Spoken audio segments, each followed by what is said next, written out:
Take a look behind the curtain with a real whistleblower and American patriot. Prepare to embrace the uncomfortable truth because this program has no time for comforting lies. Here is civil liberties enthusiast, Second Amendment defender, and recovering FBI agent Kyle Seraphin.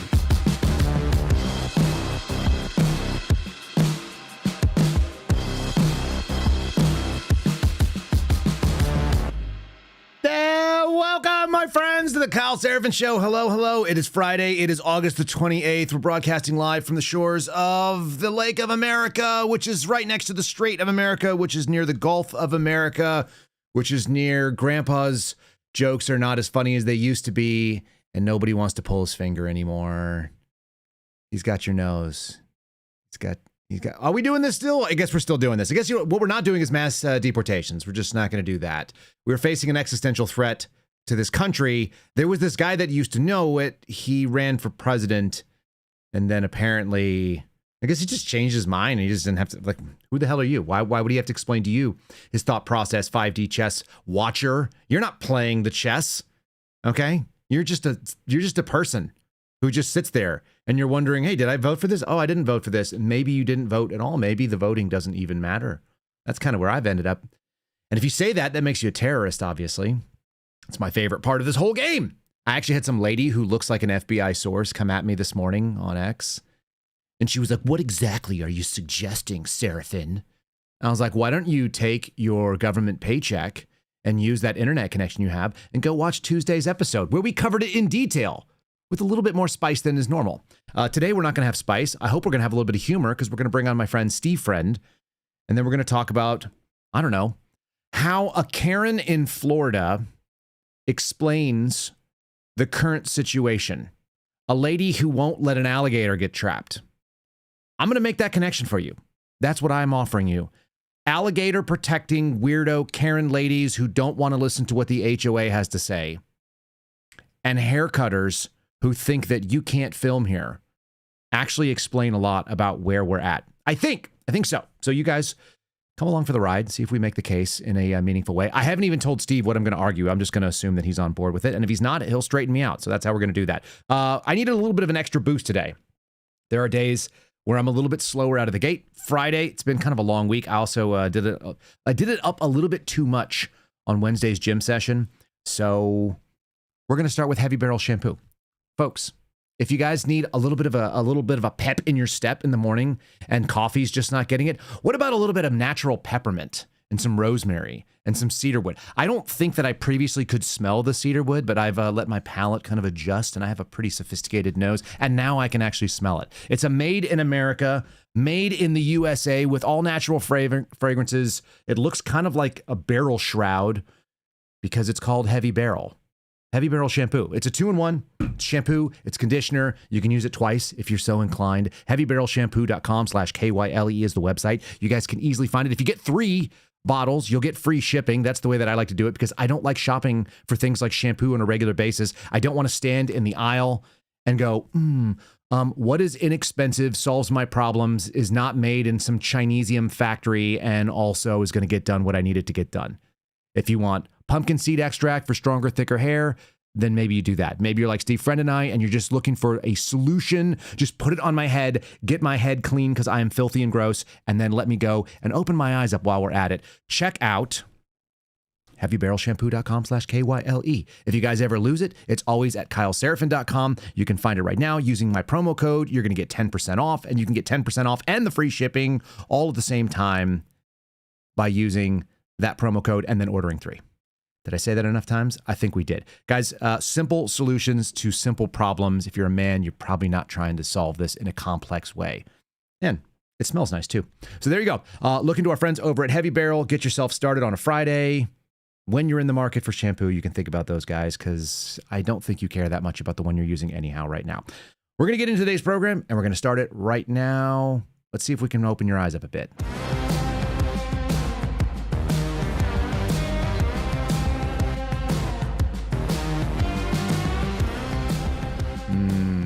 I'm thinking that we should still do the walk-on music. We had some issues with the board last night on our call-in show, but I think that we've still got Steve Friend all queued up, and the button actually says Steve Friend. There it is. I found it. I haven't even looked at the scene yet. There he is. He's even there. I didn't even know if you were going to be there this morning, Steve, to be fair. Well, I'm just grateful to be here. And I've ascended to high prominence if my name is actually on the board. But before we begin, I guess I have to issue my loyalty oath, my pledge of allegiance, my bayat, which is the industry term. We are not voting our way out of this. Does that make you a stochastic terrorist, my friend? I believe it's a stochastic violent extremist if past history proves correct. Do you think that based on what we heard from John Nance the other day, that there's going to be a likely FBI case, or there currently already is one in the CT space? I think there currently already is, and it will be backfilled by media reporting coming from the likes of John Nance, especially when he gets elevated to be making an appearance on Daniel Bongino 292's podcast, where there will be no mention of past criticisms of that guy. No, but luckily we've held on to all the receipts. Dan doesn't seem to go and delete things that often. You know what else he doesn't do, Steve? This is actually something I found out. He's not really good at covering up his tracks online. No, he's not. So there's two sponsors for today's show. One is Heavy Barrel Shampoo, so that's up front. You guys can find the link in the show description. The second one is actually Patriot Protect, and it actually plays into today's program just a little bit. We were going to talk about this, and I've been holding off on having a podcast discussion. I kind of flirted it out on Twitter, and people were like, oh. But Daniel John Bongino does not use a Patriot Protect type service. I think he actually has a thing that he advertises that he does, but he hasn't actually used it, which is a big mistake, because not only did I find his address and his phone number, his current and his former cell phone numbers, I found out some funny email addresses. One of them includes Hello Kitty, which I'm assuming is like a wife or a daughter assigned to him. There's some really funny stuff about Daniel Bongino in the biographical information, and that's not the most of it. People find themselves very vulnerable to searches, and I only needed 4 minutes to find the information you turned me on to earlier this week on accident. You've been holding on to Nugget. You've been holding on to big nuggets, man. There's nothing better than breaking news with your buddy behind the scenes, just kind of off a cuff, right? And let's not bury the lead here. Could it be that Daniel Bongino, although he advertises for some sort of security protection and personal identity enhancement, that he doesn't use it, and also that means that he doesn't enjoy protein cereal. So he might not eat he might not eat the protein cereal too. I don't know if anybody ever ordered it. What was it called? Lucky Shots or something? Or isn't it Miracle Spoon or something like that? Magic Spoon. I know I've listened to this. Okay. So here's the deal. The other day, and I don't even know why did this come up. Why did you bring it to my attention that that there was this interesting little thing? We were talking about background checks, but I can't remember why. It was accidental. I said it would be fun for you and I on a friendly Friday to recount some Daniel Bongino stories. And I thought, first of all, of you and when we were together in Houston doing the police state. The actual irony of we're helping film, being technical advisors on the police state film, which was produced by Daniel Bongino. Right. And you were live texting him as he was on with Tim Pool. And that's right. Where your relationship was at that point. He was talking to how he'd flown private there, and he was just such a big timer, and how he's now descended into just being a simp for the big state. And I could counter that story with my own story, which is when he called me and offered me a job to help him sort of navigate, tiptoe through the raindrops of the viper's nest that is the FBI headquarters, and I accepted it. And he was mother effing the FBI because they were making him fill out an SF-86, the background check, and he was saying, well, I have this estranged ex-wife, and I have to contact her. And I thought that was common knowledge because, you know, you guys are bros. You're texting him, obviously, on Tim Pool. Your response to me was, what ex-wife? So I fed it into the AI. And I was like, hey, AI. Actually, let me see if we could do this live right now, because I've been feeding my AI some funny things for a minute. So is or was Daniel Bongino ever divorced? I don't remember what I put in there. We'll see what it comes up here. Okay, yeah, here we go. So I punched this in here, and it was like, no, he's never been legally divorced. He's been married to his wife, Paula, since 2003. Okay. And the difficulty is because he said, I'm alone from, here I am divorced from my wife, because he was at the FBI and he was staring at the four walls. And then the struggle was real, living in that luxury apartment for 10 months. Right. And so anyway, so it calls out these things in here. So I remember I was like, did he, and then I think I said, has Daniel. And the reason I ask this is because people purport to be something, and then there may be something else. So you told me this thing, and I had no information. You don't know her name, right? No, he just threw it out there, and I thought it was probably common knowledge. I'm not a listener to Daniel Bongino's podcast, and maybe he was making reference to that at some point, but if it was long gone in the past, I mean, maybe he's just moved on. He's a completely different person. I didn't know that it was some sort of super secret thing. I just thought it was funny, and it was indicative to me of a guy who was very resistant to the big government, an intrusive government, because they were like, man, really? You can maybe contact a woman I haven't talked to in 20-something years to get her contact information. That's why the SF-86 background check is such a pain in the butt. It is a pain in the butt. He should have called you, though, because he could have avoided having to contact the ex-wife. Yeah, he could have called me. I could have found her in like 4 minutes. I've got her phone number. I've got her address. I've got her LinkedIn. I've got the fact that she works for a pharmaceutical sales company and she used to be a DEI rep and manager. Has Daniel Bongino ever talked about his first marriage on his podcast, his books, his TV, or radio shows? No. Daniel Bongino has virtually never spoken about his first marriage across all those platforms. While public records indicate he was briefly married to a woman named Sansire Castillas Frele in 1996, during his years with the NYPD. He's kept that chapter of his life entirely private. They apparently divorced in like 1999 when he joined the Secret Service. No particular reason given on what that was about, the stress of transition or something, but there's really nothing about it. And it's just interesting to me when people represent themselves to be something, and you find out that they're kind of like a little bit something different, because somebody came and said, well, a lot of people don't talk about their family situations. I was like, really? I know about Steven Crowder's wife. I know about Ben Shapiro's wife. Who else do we know about? Is she a doctor? She's a doctor. Yeah, she's a COVID shot enjoyer. I know about a lot of these people's spousal situations when it's in the podcast space, right? Because in the podcast space, you're not just talking about here's the news or here's this thing and here's the analysis and here's the graphs and here's the charts and this is why. It's like, this is my experience of it. This is why I know things. Here's some anecdotes about my family. This is some sort of like thing that relates to you. It's a very different sort of format. People get to know who you are. And so somebody made that claim online, and then I just flew it out to the listeners, and I was like, does anybody want to refute this claim? And people were like, I know about Serafin's kids. I know their ages. I know his wife's names. I know that she mills flour. I know that she's into doing fermented foods. By the way, my wife has made this ridiculously good ginger beer.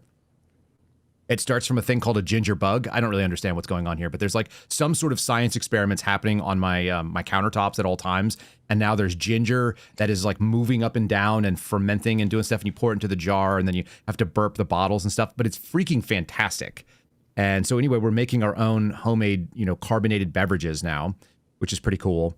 And yeah, so people know all these things about us. They're like, I know where she's from. Like, I know what her previous politics were. I know that she didn't own a gun when she met Kyle. Like all this stuff. Right? The format of a podcast is a lot more of a conversation rather than the readers, as they're aptly It's how we end up in these parasocial relationships where people are like really mad when you're not saying their opinion. Correct. Which is kind of funny, right? They're mad that you're not saying their opinion in your voice because people get to know us. So if you're listening right now, like you get to know a lot of the stuff. Like I'm actually the same way. Steve is the same way in real life. He actually has hands. Show them, Steve. Show the hands.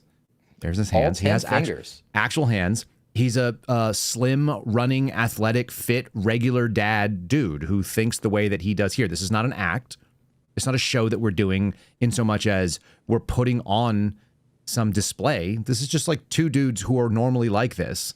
And it turns out there are people who are actually doing an act, and they are doing a display, and it is just made up, and it is a character, to the point where I actually heard that from one of these guys who's a very famous YouTuber. We were having a conversation earlier this week, and he was like, I'm not mad at people like Seb Gorka because like a lot of that's just an act, and he's got to, act the role of doing certain things. And I was like, well, I'm mad at Seb Gorka. He's an asshole. Like he really kind of came at me with something that's not appropriate. Kyle Serafin. Hey, man. Kyle Serafin.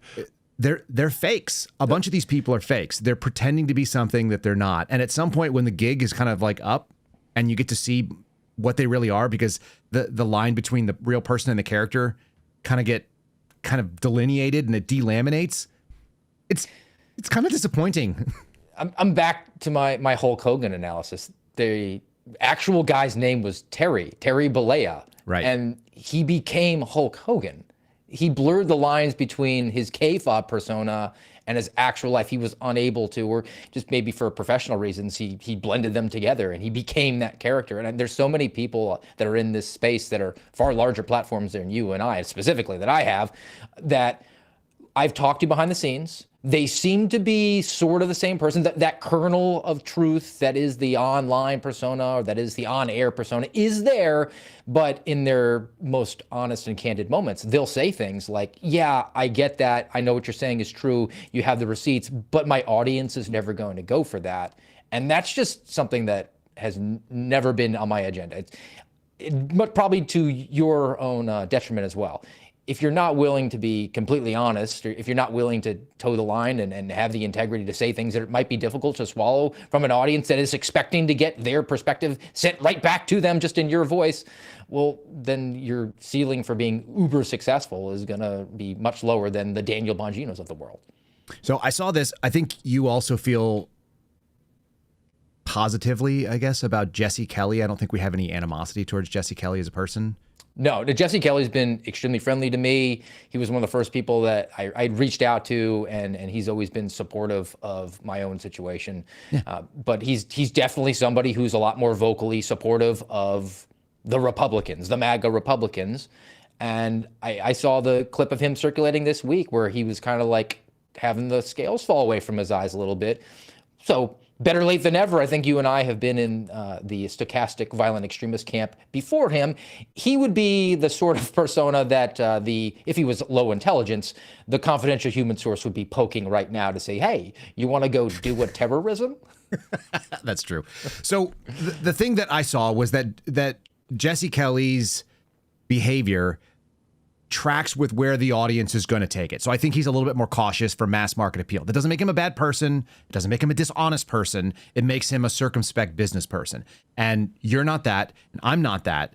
So that limits your ceiling. Yeah, I'm not going to play the MAGA cheerleader game like, oh, I understand that things are bad, but this is why they're good. I don't do that. I just go, this is why I think this is dumb. And I'm not going to pull it away. If you do dumb things in front of me, I go, that was a dumb thing. If you do 20 dumb things, I think maybe you're a dumb person. And then if they come up and they say, hey, do you want to go do this with me? I go, no, you do dumb things. You're probably a dumb person. I don't want to hang out with you. I've lost my ability, and I lost this ability sometime in 2020 or 2021, to blindly do things because someone said so. I can't do that anymore. I can't follow a crowd because the crowd oftentimes, I realize, are ridiculous and they're making terrible decisions. We are doomed, and our leaders are insane. And our electorate is retarded. So my great example, and this happened yesterday, and by the way, I just made my wife do this, which is kind of fun.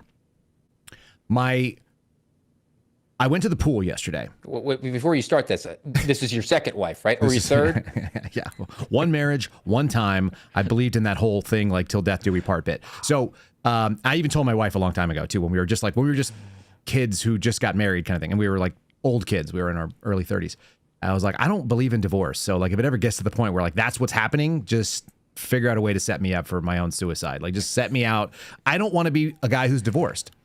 I just don't. That's not what I signed up for. So I go to the pool and there's this nice old lady. Usually it's a Russian or a Ukrainian or a Serbian or a Croatian. I kid you not. It's all Slavs that work at my pool for some reason. My pool is 20 feet from my house and it is run by an HOA, and the HOA pays a management company, and the management company has another company that comes in, and they're all Slavics.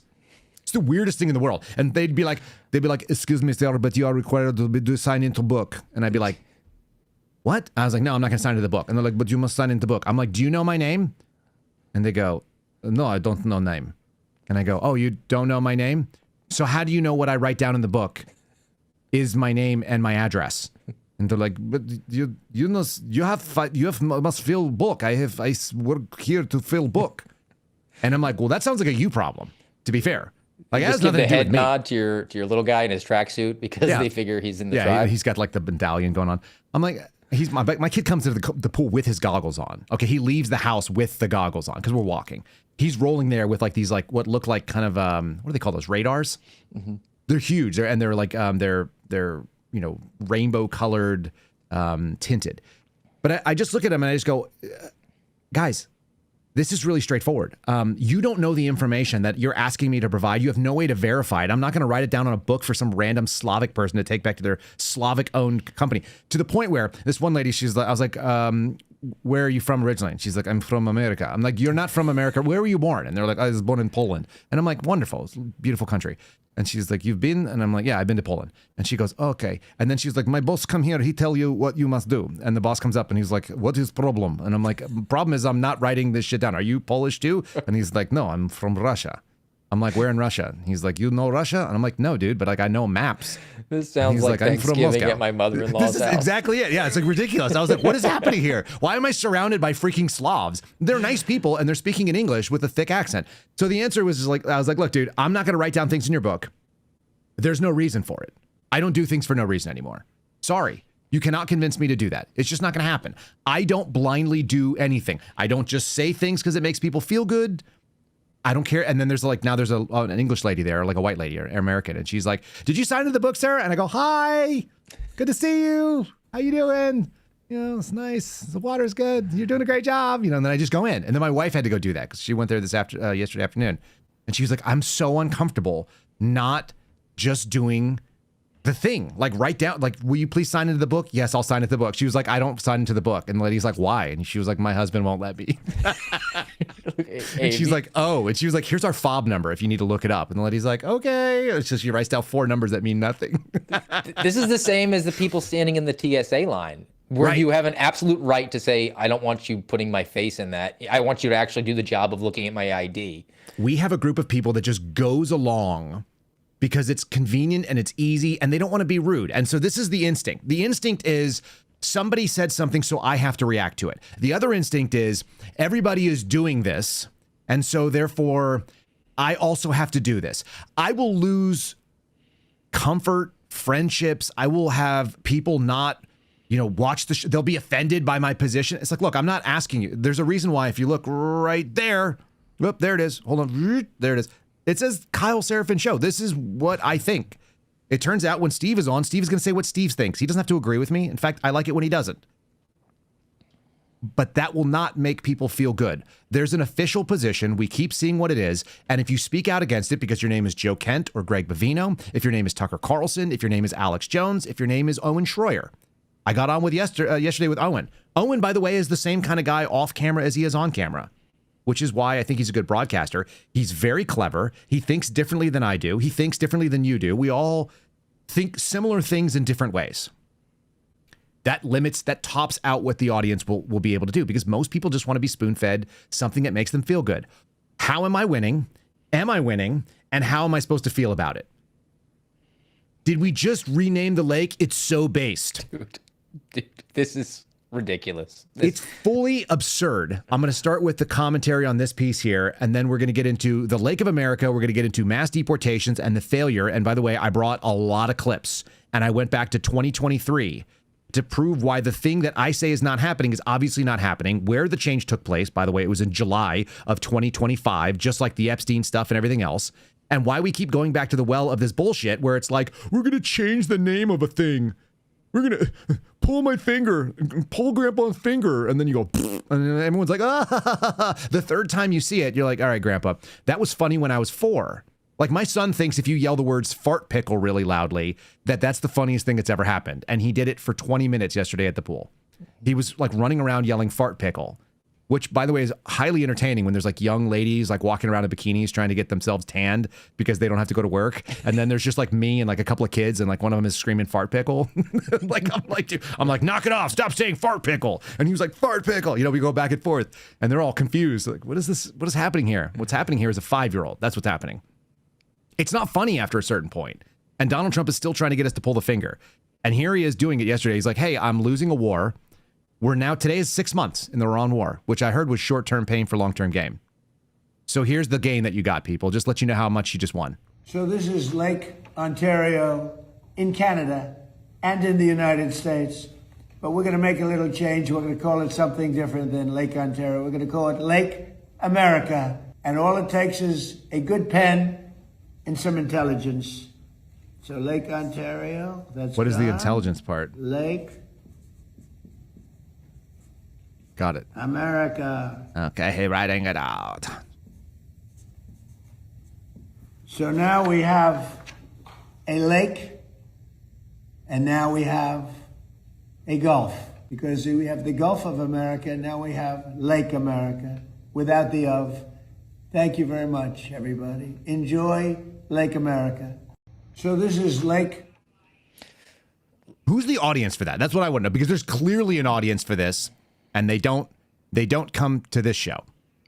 No, I think it's the brick suit guys. Okay. It's the people that believe that there's only optimists and pessimists rather than pragmatists that just look around and say, I'm not being a negative person for saying that ground beef is $7 and that's too much for my family to absorb. That's just me looking at the battlefield conditions and calling it out. And you're just being a pessimist. You need to be more optimistic. And it's sort of in line with keeping a, we're going to overshare because this is the way the podcasts are. Let me give like an example of what this actually is. Something that's more relatable to the audience in a family setting. Let's say that yours truly and Madam Friend are having a disagreement over eggs. Right? Our family has to buy eggs to eat. It's necessary for our survival. And Madam Friend says, hey, we should go to the farmer's market and pay $11 for a dozen eggs because they have all these extra nutrition and it's locally grown. It's going to be so awesome. And I say, that's just too much money. We need to go to the grocery store to get the less expensive eggs. And with the money that we save, we could devote that to other food or maybe some more ammunition. And we have reasonable disagreement here. And instead of coming to some sort of modicum of what are we going to do on a decision, which is what the United States and Canada were fighting over with their tariffs, with their trade deal, I just one day took the dog's tag off and replaced it with Steve is awesome and always right. And I came in and said, hey, by the way, when you go pick up the dog poop later, you're going to have to say Steve is awesome and always right because I changed its name. That's the level of maturity that this is. Somebody likes it. It's just less and less interesting to people, from what I can tell. It's CNN calls it. It's not CNN even a called it the good big flaw. troll. It's not It's even. not. So this is my position is that you have to actually be winning to be able to pull off a troll like this.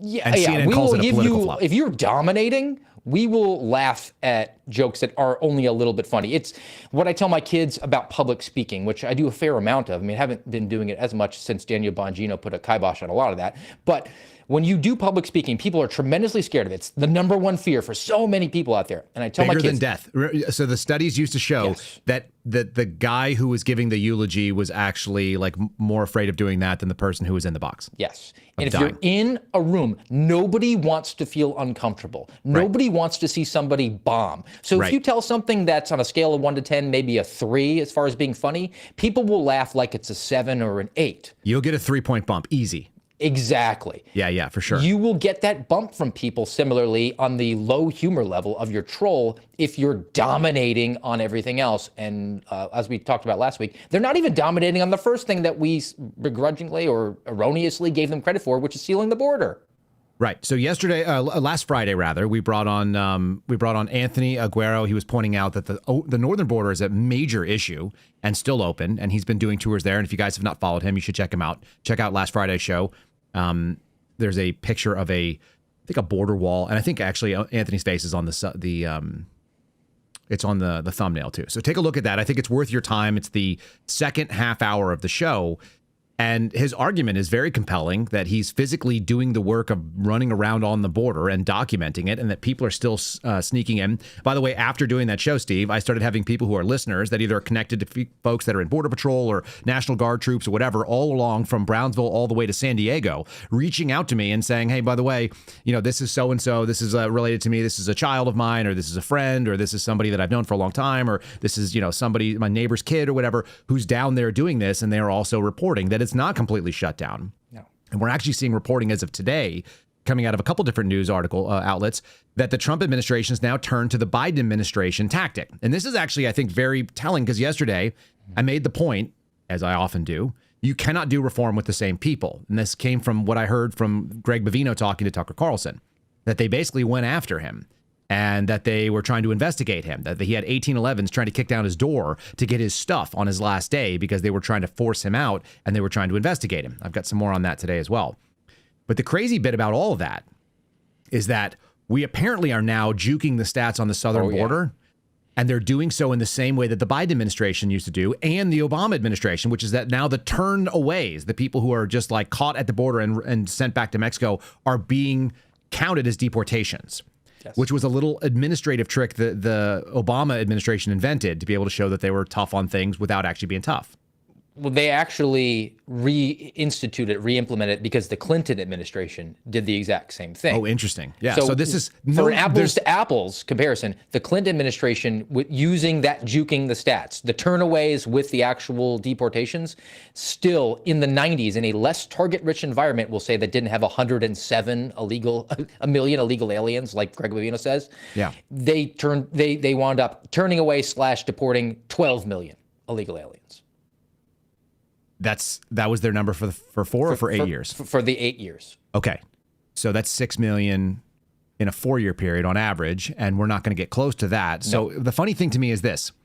The same folks that picked up that trick, that had it handed down through institutional knowledge, that got brought up in the cultures and the management bullshit that happens in CBP and DHS, which was before DHS, there was still CBP, there was still Border Patrol. And, ICE was a relatively new phenomenon. It was post-Clinton. So when those things were happening, those ideas just stayed in the cesspool of like, hey, when management is frustrated, just give them this tool to be able to bump the numbers up. And we can always get better numbers by counting things that are not real. And so the same tactic that you heard Donald Trump call out on the previous administrations is now literally being marched out to them. And you had a good tweet the other day about Markwayne Mullin, by the way, who Tucker Carlson picked up on those exact same numbers. Whether he came from you or not, I don't know. But I know that you've been saying this for the last couple of weeks. What are the numbers that you like to hammer home on when these guys want to celebrate something? Sure. If you actually extrapolate the total number of deportations that they're going to do, and that's including the turnaways, they're on track for this fiscal year. Everybody assumes that when Markwayne Mullin gets up there and says, we're on track to hit where we did last year. Well, hey, Markwayne Mullin, it's August 28th. That means the fiscal year ends in about 30 days. It's not like we're going to December. It's about 500,000 deportations this year. Yeah, maybe 600,000, best case scenario. They have, by Markwayne Mullin's own telling in front of the National Governors Association, naturalized 900,000 new citizens this year. So that puts us in a hole of roughly 400,000, which is appropriate because that's roughly the size of the city of Minneapolis where they stopped doing mass deportation. So quite appropriate. It turns out. So we're going to get more into those numbers, and I'm going to try to run through the deportation discussion. Again, today is the 6-month anniversary of the kickoff of the Iran war, which was the war that we weren't going to have, which has caused us the short-term pain, which is, I don't know, I guess 6 months is a short term relative to a 20-year war, which was Trump's argument. But it's certainly not what most people voted for. But in the number of priorities, shut the border and do the mass deportations of more people than have ever been done before. I want to walk you through how bad and how aggressive the rhetoric was. And so when I'm bitching about something, which I am, there's no question in my mind, I'm complaining about it. Owen Schroyer was doing the same thing yesterday. We're not complaining in a vacuum. We're complaining about a thing that a man said literally every time he did a campaign stop for more than 2 years. It was and it was also the thing that he was touting was going to be the success during the time after he was elected and while he was actually in office for the first 6 months. Right before he made the pivot, and I can show you when he made the pivot, it's right about the time when the Epstein files were shut down. It's right about the time when we started doing stunts instead of actually getting the movements forward. And there was obviously a deceleration curve as we were like losing Doge and there was curtailing. They obviously were fighting an administrative state. But rather than being the guy who said, we're going to drain the swamp and we're going to destroy the administrative state and we're going to bring in a chainsaw for waste, he ended up being a guy who, I don't know if they compromised him or he just lost all the steam and he just said, hey, I'm old and I'm sick of this and this is fight that has gone on too long. But you can see when he's done the 180. And I'll play it for you guys. I'll show you the progression because I actually go back to the beginning of 2023 all the way through July of 2025. And so we've got clips to be able to play that. Before we do that, we'll just do a quick little warning for people. And you guys probably know that there are, in fact, data brokers out there which have access to your information. Here's one that has information for Daniel Bongino. This is not a smart move. I think he should get Patriot Protect, and he can go to patriot.protect.com/KYLE. I don't know what service he's using, but it's not getting it done because there you see the man's information. Yes, I've redacted all the stuff on there. I'm just showing you it was very easy to find. And by the way, it was also pretty easy to find the ex-wife's information.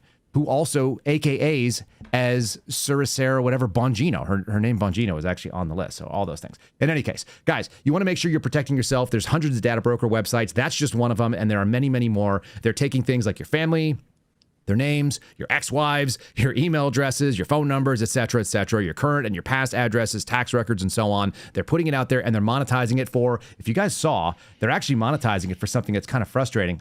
I guess it didn't show up on this particular screen. That website is being monetized by a Subaru commercial or a Subaru ad. So if you don't want to be sold a Subaru for pennies on the dollar while someone monetizes your dark web information or your leaked data, do something about it. Patriot Protect's how you can do that. Your information can be removed by these data broker websites on a regular basis, and when they put them back up, Patriot Protect knocks them back down. They also have services that will alert you. If you want to get involved in that, you can get deeper into their dark web searches and find out what people have found on you. But basic rule is scams can cost you a ton of money. They can cost hundreds, even thousands of dollars. It costs you about $100 a year. It's a few dollars a month using patriot-protect.com/KYLE. 15% off for the name when you use our promo code. Very easy. And there's a link in today's show description, which is quite easy to find. Don't find yourself in a space where you're like, hey, everybody knows everything about me, and now they know where I live, and they know all these things about that I don't want to share. It's just not that hard to make it go away. So do something about it. You can always find them at kyleserafin.com. If you guys forget, that's where we go and have all these things. Check out my friends over there. That's kind of funny, right? The website really did have it had a Subaru ad. It was selling like a new 2026 Subaru. The algorithm must presume that you're a lesbian, right? I hope so. Yeah. I've fooled the algorithm enough to believe that. I'm feeling pretty good about it. Well, that's better because all you've been doing is researching DEI big pharma representatives. So it did a natural deductive reasoning. I spend a lot of time looking at leftist sources, and so maybe that's something to be said about that. I look at, like, for example, the New York Times. So here was the lead story from the New York Times today, which was about the 6-month anniversary of this Israeli-inspired American action against Iran. Which, by the way, when you say that, people are like, no, it wasn't for Israel. Did Israel start it or did Hamas start it on October 7th? And I'm like, dude, I don't know, but that doesn't have anything to do with me. What I know is that the Secretary of State, the President of the United States, and the Speaker of the House all came out and said Israel was going to take some action, and then the action was going to result in U.S. forces being attacked, so we attacked first. That seems pretty straightforward as far as like causality goes. They literally said it over and over again, and they're like, why would anyone think that we're fighting on behalf of Israel? It's like, I don't know. I just listened to what you said, you weirdos. Do you know that we pay attention to you sometimes? And just because you've changed the MAGA script doesn't mean that you changed the things you said historically. I have gigabytes and gigabytes of video clips of these people saying things, and I'm just willing to hold them to their word. I'll just read you real quickly from the New York Times story. It says it was supposed to be quick. Still, 6 months after the United States and Israel launched a massive airstrike on Iran, the conflict drags on, and the Trump administration has replaced its military war with an economic war. That was announced today, by the way, so great news. We are now doing the sanctions. They announced sanctions. They didn't know what the sanctions were going to be. Now they've announced what the sanctions were because they were like, oh, shit, we actually have to have sanctions? Quick, sir, rename a lake real quickly and stick your thumb in Canada's nose.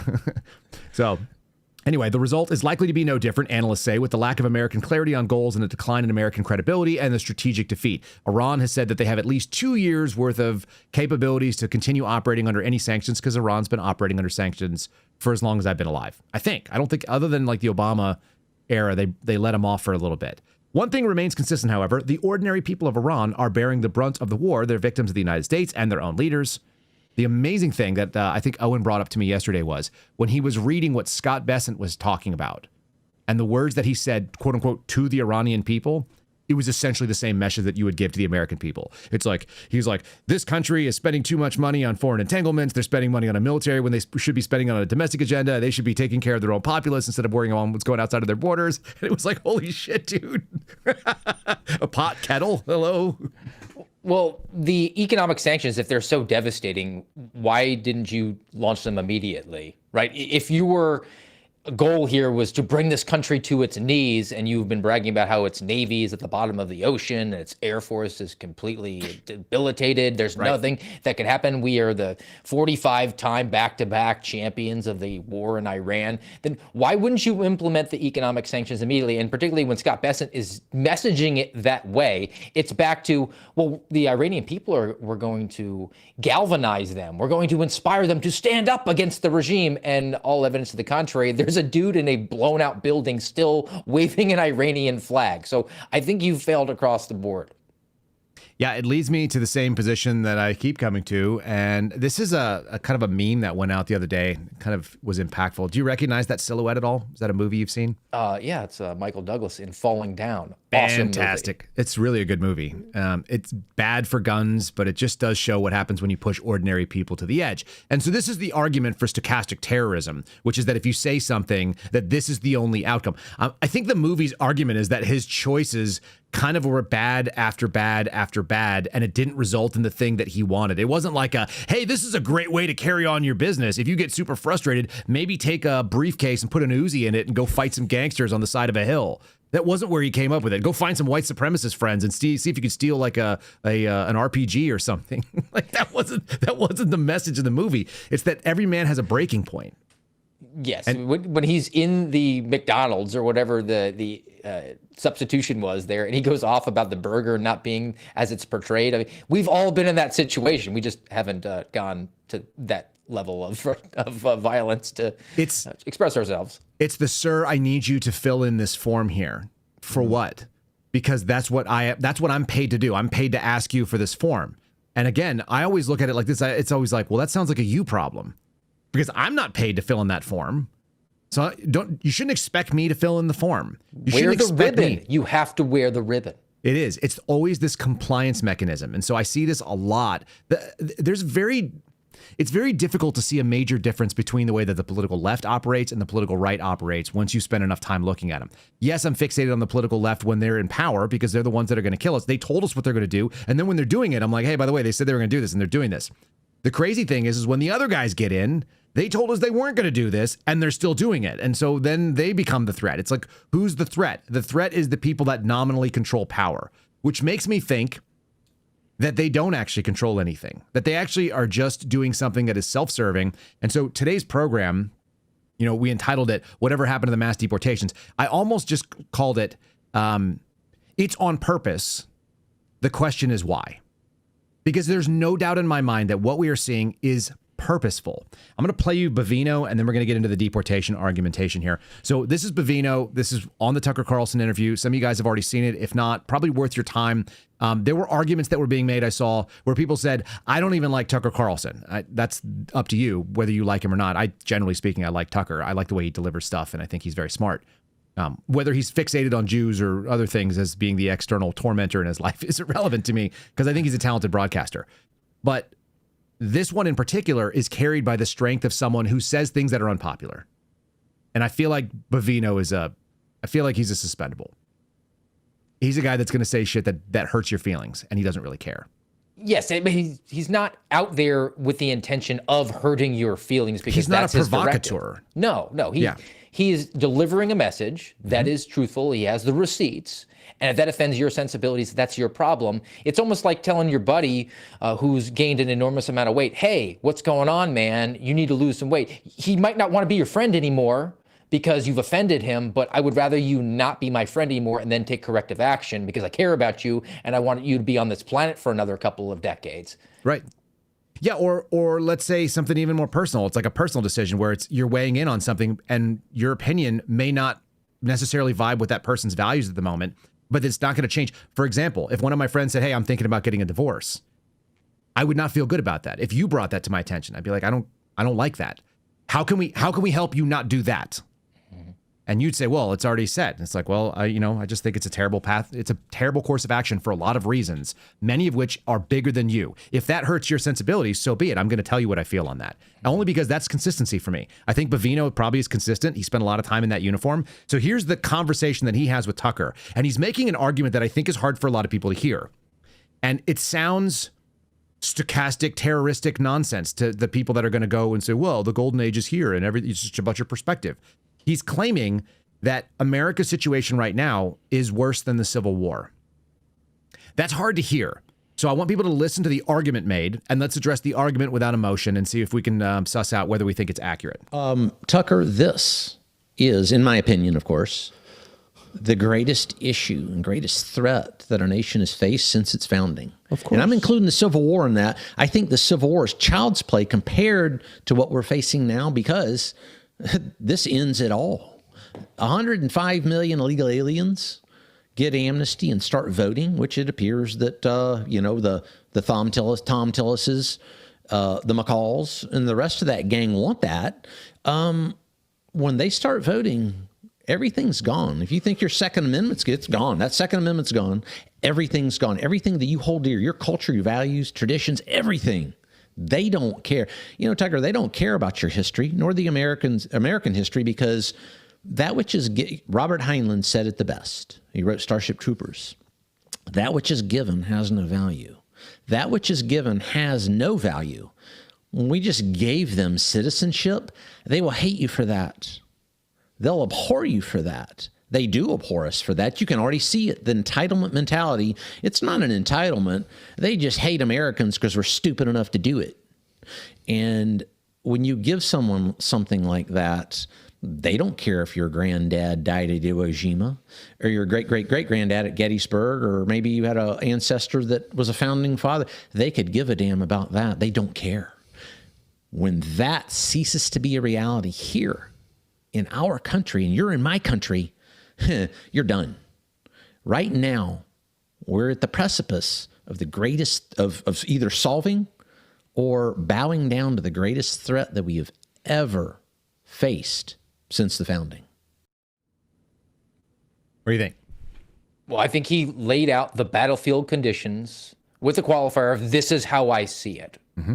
And I think it's interesting that he'll be criticized for saying this is the greatest threat since the Civil War, when if you just wind the clocks back 4-5 years ago, the exact same people who will be criticizing him because he's just not optimistic. He's not pessimistic. He's pragmatic. But they're saying you need to be more positive about things. Those are the exact same people that were saying, get ready for civil war. And we were saying at the time, civil war looks a whole lot like your wife bleeding out in the front yard. Have you contemplated that reality? But it was just a talking point. This is a guy that has the bona fides.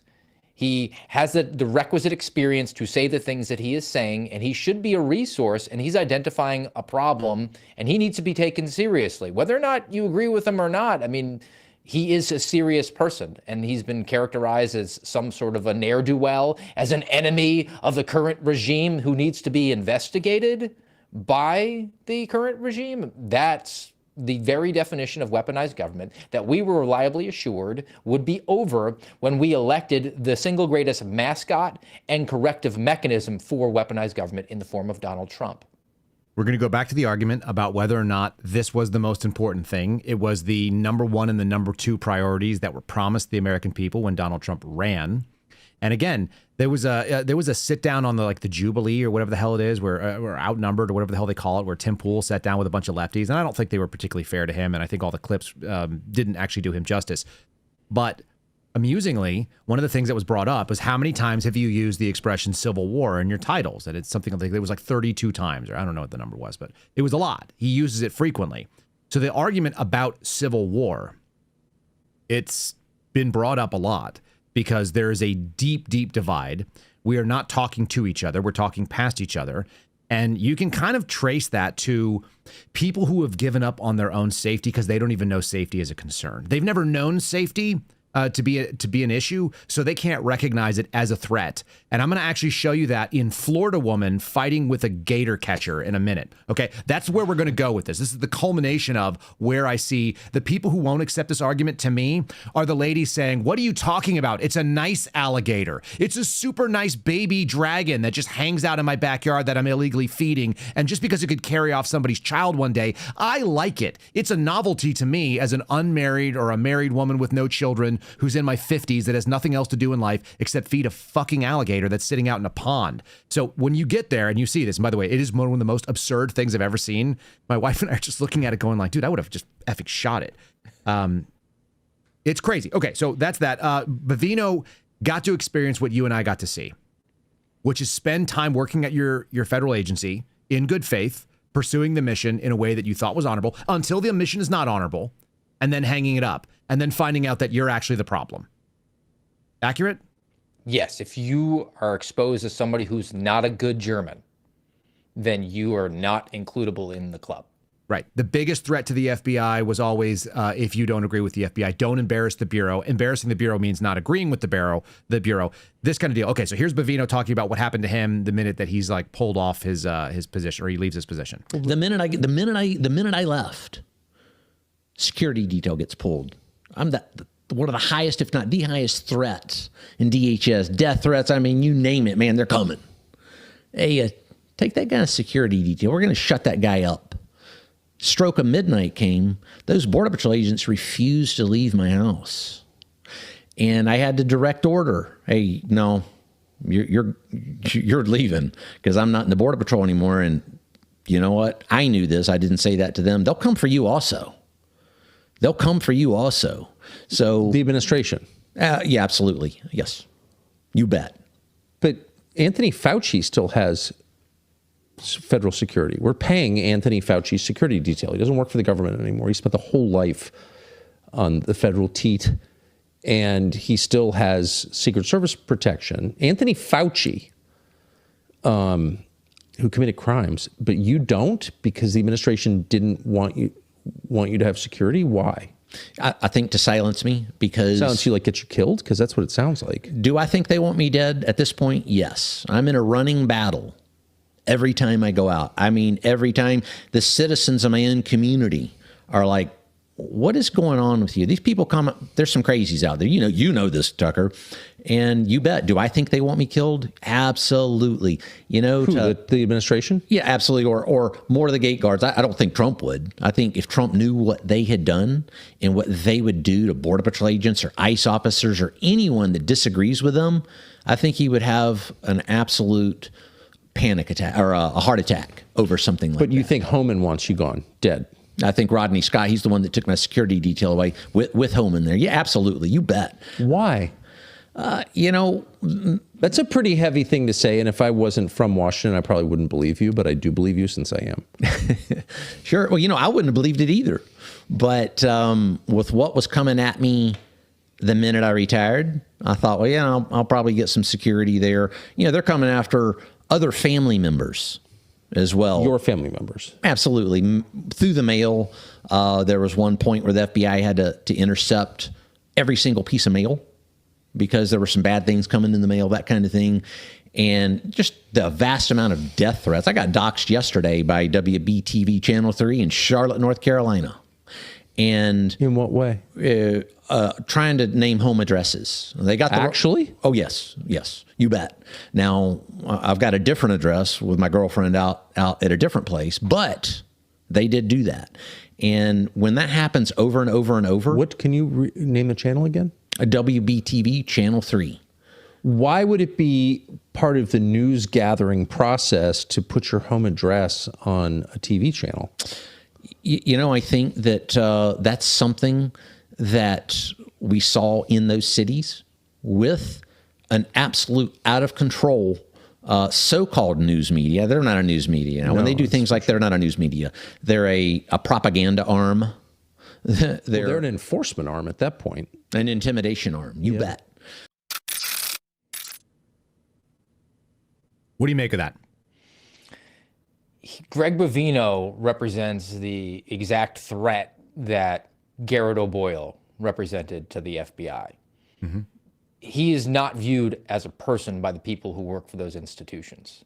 He is a nebulous concept. He's not a person who has a family, has a girlfriend, lives a life, he goes to the grocery store, and the threats that he would actually have to live through are issues that are never contemplated by the people that are fully and wholly beholden to the agencies that dump a paycheck into their bank account every 2 weeks, and they will not hesitate at all to absolutely destroy that life because it's just never occurred to them that he's in fact a human being.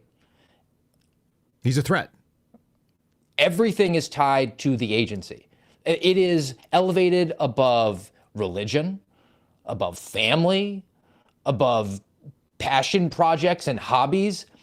Everything is one of the most disturbing realities that you come around to when it does happen to you, because when it's happening to other people, I think it's just sort of human nature. You think that, well, that's part of a raw deal. There's got to be more there, though. There's got to be more. Certainly, I'm not surrounded by the most evil people who have ever walked the planet, but you are. And when it happens to you, you realize, I was never surprised by that, Steve, because I knew Phil Kennedy long before, and I saw Phil Kennedy get canceled. And before Phil was canceled, one of the things he told me was, he's like, the people that manage us would kick their grandmother into a wood chipper for a promotion. And once you understand that operationally, and I do think that that may be hyperbole, but it's not that far from the reality of it, and you've seen it too. That's how you end up with an FBI that used the insider threat and combined it with whistleblower training so they could implicitly threaten and say, hey, you may have been hearing some things about FBI whistleblowers over the last couple of years, which, by the way, we were heroes of the Republic in 21 and 22 and 23 and 24 while there was a campaign and it was valuable to one side of the aisle that wasn't in power, allegedly. And then you find out it's like, also, they were going after the CIA officers that were refusing the vaccines and referring them for insider threat. And then you realize that the insider threat is just if you don't do everything that we say, if you're not 100% on board, if you happen to disagree based on training and experience, and you're keeping your oath in the way that you understand it, you're the problem. And guess what's going to happen next? The New York Times is going to call you up and find out that you're under investigation, which is what Bovino said, and I played it the other day. Or you're Steve Friend and you get a phone call and they start asking about your confidential personnel record, or they find out that you've been terminated before you found out you've been terminated. Leaked to Caitlin Dornbros at the New York Post, reached out to me. Hey, I've just found out you're getting fired, because I'm a guy who is not a person to those people. They're all good Germans. This is actually a conversation George Hill and I were having yesterday. I kind of had an aha moment. We were sort of debating. It's like, did these people get there? Do the Daniel Bonginos, do the Kash Patels, did they go in with the best of intentions and then just something happens and they get captured? Is there something on them? No, I think that they all happen to swim in this pool. And the pool is this non-existent morality, negotiable morality. They're all good Germans. All of them. It's just how high up are they on the totem pole? And George was telling me about an interaction he had with somebody who's a police officer, who's a National Guardsman. And the guy said to him directly, I'm a good German. I'll do what I'm told to do without question. They're paying me my paycheck. There's nothing wrong with that. Why would I stand up against it? There's no sense in doing that. Just go with the wind, because it's personally advantageous to me and I can justify it and rationalize that I need this job to feed my family, whatever you have to say. But I think that everybody that exists in that way, and they're in various levels of power institutionally, is a good German. And it looks outwards and says, it doesn't make sense what Kyle Seraphin does, what Steve Friend does, what anybody else who is a whistleblower does, what Greg Bovino does, because they're working against their own best interest. They're saying things that make their audience uncomfortable, that make their audience unhappy. That doesn't make any sense. It doesn't compute with us. And I think that when they exist in that world, they just don't look at anybody who doesn't share the exact same ideology as not a human. I mean, Brian Cole Jr. is not a human to Kash Patel or to Dan Bongino. He's convenient. He is just, yes, he's a convenient, he is an asset for them. He is an opportunity for them, which is why the FBI playbook is so deplorable. It is the manifestation of a government entity which has the ability to take away your freedom or your life, looking at a person with a 98.6 degree temperature and a beating heart and a life and saying, that's an opportunity for me to get a career case, to get a promotion, to get an award, to get a press release. It gets down to the point of to get a tweet in the case of Kash Patel.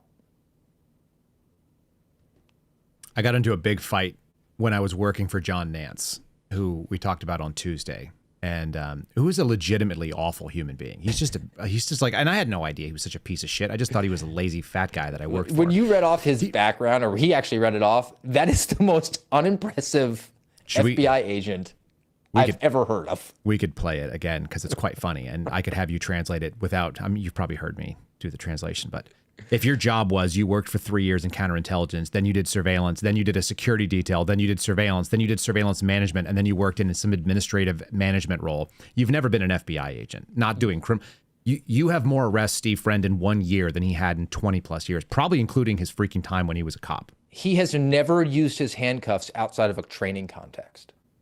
There's no well, he was on SWAT, so he probably got to. potentially perimeter. Yeah, he was driving the van. If he was the hands guy. Here's the fight that I got into with him one time. We got assigned to do, and by the way, I got an award for working this case. It was the most it's the most FBI thing I've ever done. You know what? We're going to take a breather real quick, and then I'm going to tell you the most FBI case, including a fight with my supervisor, which he looked at me and the way that he sounded on the other end of the phone when we were talking, because this was a multi-interaction thing. He sounded like I had a dick growing out of my forehead and I was trying to bang it into the phone to try to communicate with him. That's what it's like. It was just so outlandish for him. He couldn't process it. Guys, if you're watching us on Rumble and YouTube, give us a like, please. We appreciate that. If you guys have not given us a 5-star review over on Apple or on Spotify, do so. That'd be great. Fantastic. You can always leave comments on Spotify for each individual episode, and you can respond to other people's comments there. Kind of neat way to do that. That's at KyleSerafinshow.com. They're the ones that host the podcast, and they also put in some ads. We're going to leave a space right here, so adjust your volumes accordingly. And with that being said, if you ever want to find anything that's related to the podcast, the sponsors that we have on, or anything else going on, contacts like our locals page, if you want to find X or True Social, which I don't really use anymore, but it's still out there. Instagram, which we're starting to use a little bit more. It's KyleSerafin.com, KyleSerafin.com. There is a link in today's show description. As usual, you'll find that in there. So by all means, you can check that bit out. Steve, the most FBI interaction and case that we ever did. The federal government was shut down for snow. Okay, that's part one. So it was pretty cold in D.C. for D.C. standards. There was snow on the ground, which meant nobody could drive anywhere. And we were given a priority 415 case, which was an international terrorism case. It was a former United States Army translator in Afghanistan who had come to the United States and then had some radical Al-Qaeda type ideology. And he was going to take some AKs. He had combat experience. This was one of those ones where you're like, oh crap, this is actually fairly legit. As far as these go, this is not a playbook case. By the way, they had the wrong guy and he never did anything because it was not actually real. So that's the end of it. But anyway, it started off with the briefing. We're going after a United States Army translator who's come to the United States on some sort of a visa program. Has grievances against the U.S. We need you to go out in the snow when the rest of the offices are shut down and the entire federal government is not working.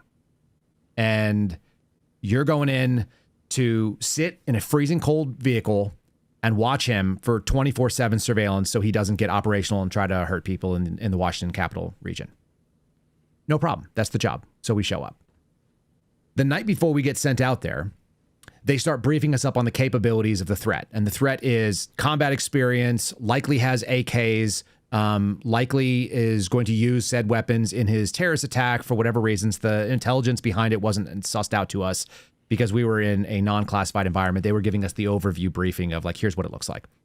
So most of my team are not issued rifles. Most of my team are fat retired people, or that like one of them would show up to work drunk. The other guy was like kicked off every team he was ever on, kicked off every squad he was ever on. And he ended up being like a team leader for the surveillance team. Because if you're not going to just screw up investigations on one squad, why don't you go screw up everybody's life by being a shitty team leader in a whole team environment that has to function as a unit? So that's what they why did. So the SOG made zero sense. There's always the Giglio rubber gun squad that is supposed to be providing testimonial evidence to everybody's cases. Right, theoretically, because you're literally swearing to something. You're creating a testimonial document every single day. You're initialing and signing off on your observations, and you're also saying that you can testify to the things that you saw, the photographs you took, the videos. You can substantiate and validate where they came from, how they were taken, etc. And then like it's all the people that have issues and can't work well with the squad. It was the weirdest thing in the world to just be like, everyone here sucks. So we ended up changing that while I was there, but this is under Nance while it was still like that.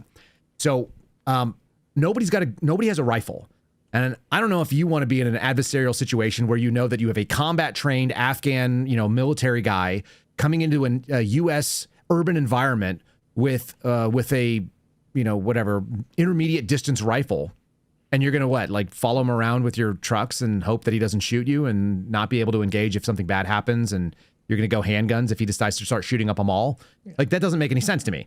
So I called Nance up. They had approved a funding mechanism, like maybe, I don't know, millions of dollars to buy hundreds of specialty SOG specific rifles. So they were like more compact with a smaller stock. They were an 11-inch barrel. They were the standard FBI upper. So they were like a little SBR, but they had like a real specific sort of kit and they had a different color and they bought them on a program that was just for our teams. And I'd helped advocate for that rifle because the guys called me up and they're like, hey, you're a gun guy. Like, what do you think of this stock? Have you ever used it? And I'm like, I like this one better. Let's look at this. Okay, we're going to do this one. So we went through, we had a Maxim Defense, ultra short compact CQB stock, blah, blah, blah.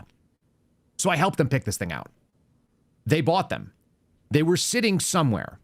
And there was this pissing match between the firearms instructors who ran Washington Field and the program guys who bought the gun. And the firearms instructors were irritated that they couldn't give this gun to SWAT guys because the SWAT guys were their friends. So they just held on to our guns.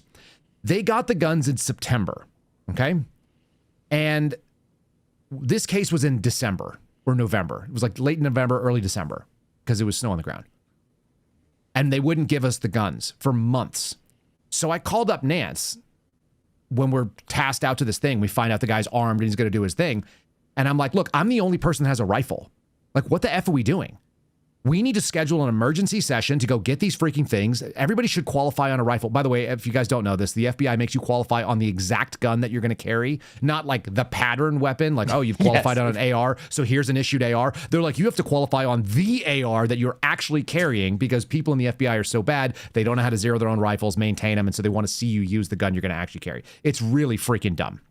So, completely inefficient, but I'm yelling at him. I'm like, we don't have rifles and we're going into a threat that theoretically is a rifle-born terrorist who has combat experience.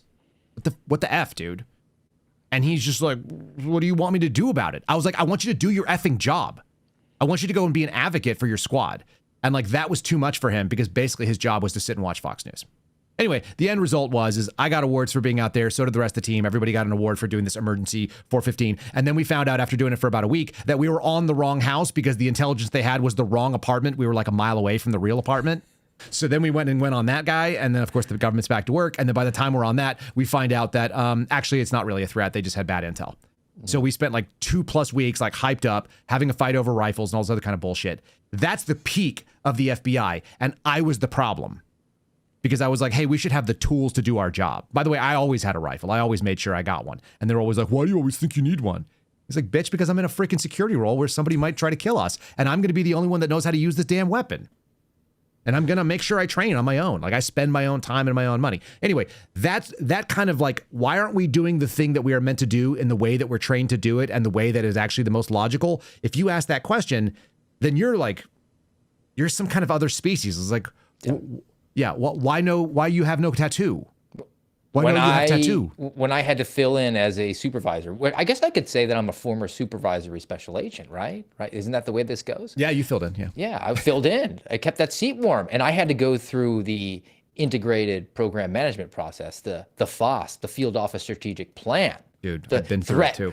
Prioritization, right? Threat review prioritization, TRP. And I was sitting there having conversations on the phone. Thankfully, I didn't have to be in the room because I was 100 miles away from the people who were having these conversations with me. People who didn't have a badge or a gun. They were just working out of a cubicle, figuring out the number of crimes that we should put into the quota or the number of tools that we should put into the quota that would be achievable so that the boss could get her bonus.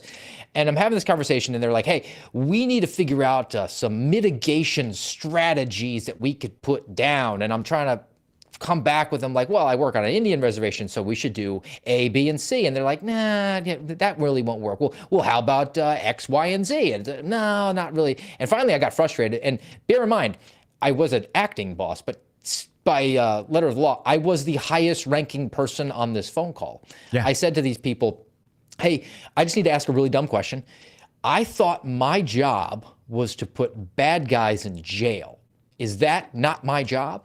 And I got laughter back, unironically. Not like, hey, Steve got us all, we got us all back to where we need to be, mission focus. It was like, no. We don't care if you arrest anybody at all. Right. That's not what this is about. This is about us hitting case metrics.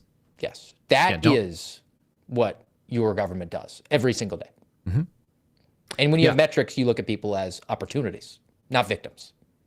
So all of that is to say that when Greg Bovino makes the argument that people are coming at you from your agency because you had the audacity to say, hey, there's a problem here, and I don't think this is what we're actually supposed to be doing. Hey, all of you guys are wrong, and you know better. And I've been trained on this for literally a decade. This is what I'm going to go back to the job description. I actually got lambasted by my boss one time. She's like, you're no longer able to give our squad secretary tasks. She was the OST. She was a black female, and her job was OST. So she was a secretary. She was like scanning documents, getting coffee, like setting, like cleaning the whiteboard. Like that was her job. That's her actual job. And her degree was in gender studies. I'm not exaggerating. It was our actual degree. She was functionally useless. She was dumb. She was sweet. And she sat all day long with, she had some goofy like gay boyfriend. He's like real like long hair and weak. And she was real skinny and not particularly attractive. And she would sit like this all day with her hands in her, like her chin in her hands. And she would stare at my buddy. My buddy was married with children. He was a former Division I baseball player. He would have gone pro baseball, except he got injured. His wife was a 3-time national champion gymnast. She was a freaking stud. And their kid was like a freak, dude. He's like the kid that you want on your T-ball team, but you're like, this is not fair. Yeah. I watched him at 3 years old put a ball on a T-ball spike and then knock it over the neighbor's house. And you're like, what on earth? Like, I'm not sure my kid's making contact. This kid's making like over the house contact. They were freakishly cool. And he was super nice. He was from Georgia and he just was like long hair, like a baseball, dude. And he was like, he's just an awesome human being. He was like the kind of person you thought you were going to work with at the FBI. And she just sat and went, she would audibly sigh every time he walked by. It was fucking gross. Like there's no other way to say it except to use a swear word on there because it was really gross.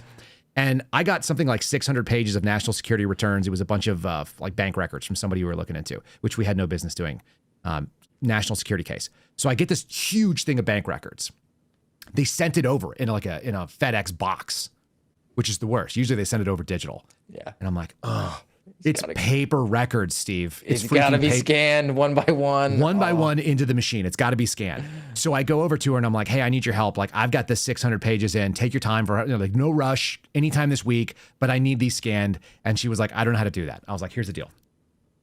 I'm going to help you. And she was like, I don't want to do that. I go, well, it's in your job description. This is actually your job. And she was like, who are you to tell me what my job is? And I was like, all right, we're going to do like a peer counseling. I'm an FBI agent. She's some random like GS6 or GS5, secretary. So I printed off her job description. And I don't know if you know this, but every job in the federal government has not just your job description, but it actually has your progression along what you're supposed to be able to do at each pay grade and how you're supposed to progress through your job during your career. So I printed off her job and the skills that she's supposed to have on the timeline she's supposed to develop them. Okay? And it's like, hiring date, you should have the basic skills to be hired. 6 months in, you should have proficiency in the following. 1 year in, you could have to do this, especially in her career. And the FBI had these all on the interwebs, on their like intro websites. So I pull it off the BUNet, I print it off, and I go over to her and I'm like, look, here's where you are right now in your career. Like, I know you've been here for 9 months. It doesn't look like you're like up to speed with these things. And I don't know if the boss is helping you, but I want to help you out. So these are skills that are required on here. I will do the first one and you can watch me. Then you can do the next one and I will watch you and help you along with it. Then you can do the next one and I'll watch over your shoulder and say nothing. And then I'm available to you at any time if you have troubles while you're doing it. So we'll like crawl, walk, run, like you always do in a training. I've trained a lot of people how to do stuff. She went straight to our boss. Of course. Complained. And my boss pulled me in for a counseling session and said, you are under no circumstances allowed to tell her what to do. How dare you? She's not your employee. She works for me and you won't give her any tasks anymore. Mm-hmm. So you, as a guy who's a GS, 11 or a GS 12 government employee making over $100,000 a year in Washington, D.C., are going to stand for hours at a copy machine and scan in hundreds of pages of documents because that's what our FBI does. And God forbid you actually try to help somebody else do the job that they were actually hired to do. That's a big problem.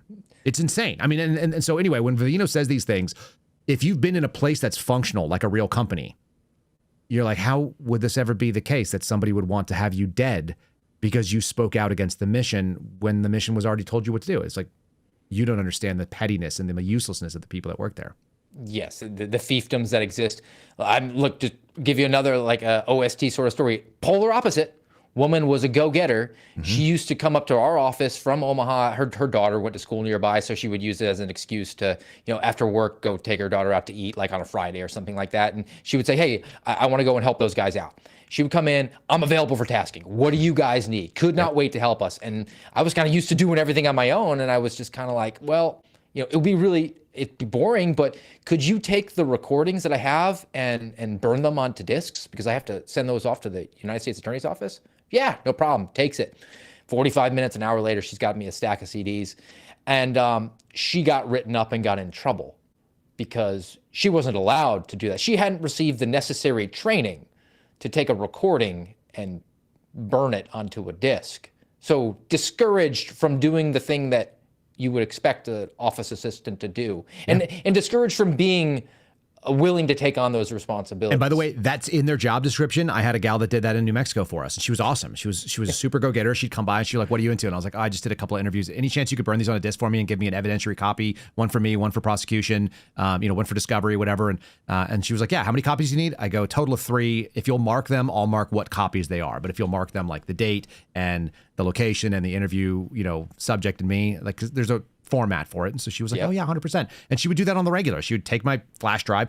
She would take my recorder that I paid for with my own money because the government wouldn't buy it because we didn't have funds for that. And then she would go over there and she would burn them and she would come back to me and it was good to go. And I think she got yelled at once for using a non-FBI recorder on her device, even though it was like, there was no other option. Straight out of Staples, yeah. Yeah, it was from a Staples. I drove to Staples and bought it because I needed one. And I was like, I have a requirement. My job needs it. I get paid decent money. What's $60 to be able to do my job and actually have a recording? I'm not going to be the guy. There were people that would wait a year for someone to buy them something so they would do their job with no recording because the FBI policy said record when able. It didn't say you must record, right? Nope. So which is why I'm not nobody able should ever talk to the FBI. Yeah, I won't record it because I'm not able, and I'm not able because the federal government hasn't given me this $60 thing that allows me to do my job properly, even though there's an expectation of recordings. It's craziness. And nobody wants. You ever had anybody say, "No, don't record this interview," ever? No. Never. No. Nobody ever says it. They're like, well, what if they object? It's like they expect you to do it because they're actually going to lean on what you said or what they said. They don't want to rely on your contemporaneous recollections of what they said when you're going to clearly jam them up for whatever it is that you've been planning to entrap them for the entire time. It's so frustrating. All right. Now, that being all said, all of this is a long-winded version of the dysfunctionality of one little place, which leads me to seeing other places. And I worked with other government agencies. I worked with probably maybe 24 government agencies when I was in DC, probably more than you just because of the proximity of where I was at. We constantly saw this dysfunction to the point where I know the names of the ladies.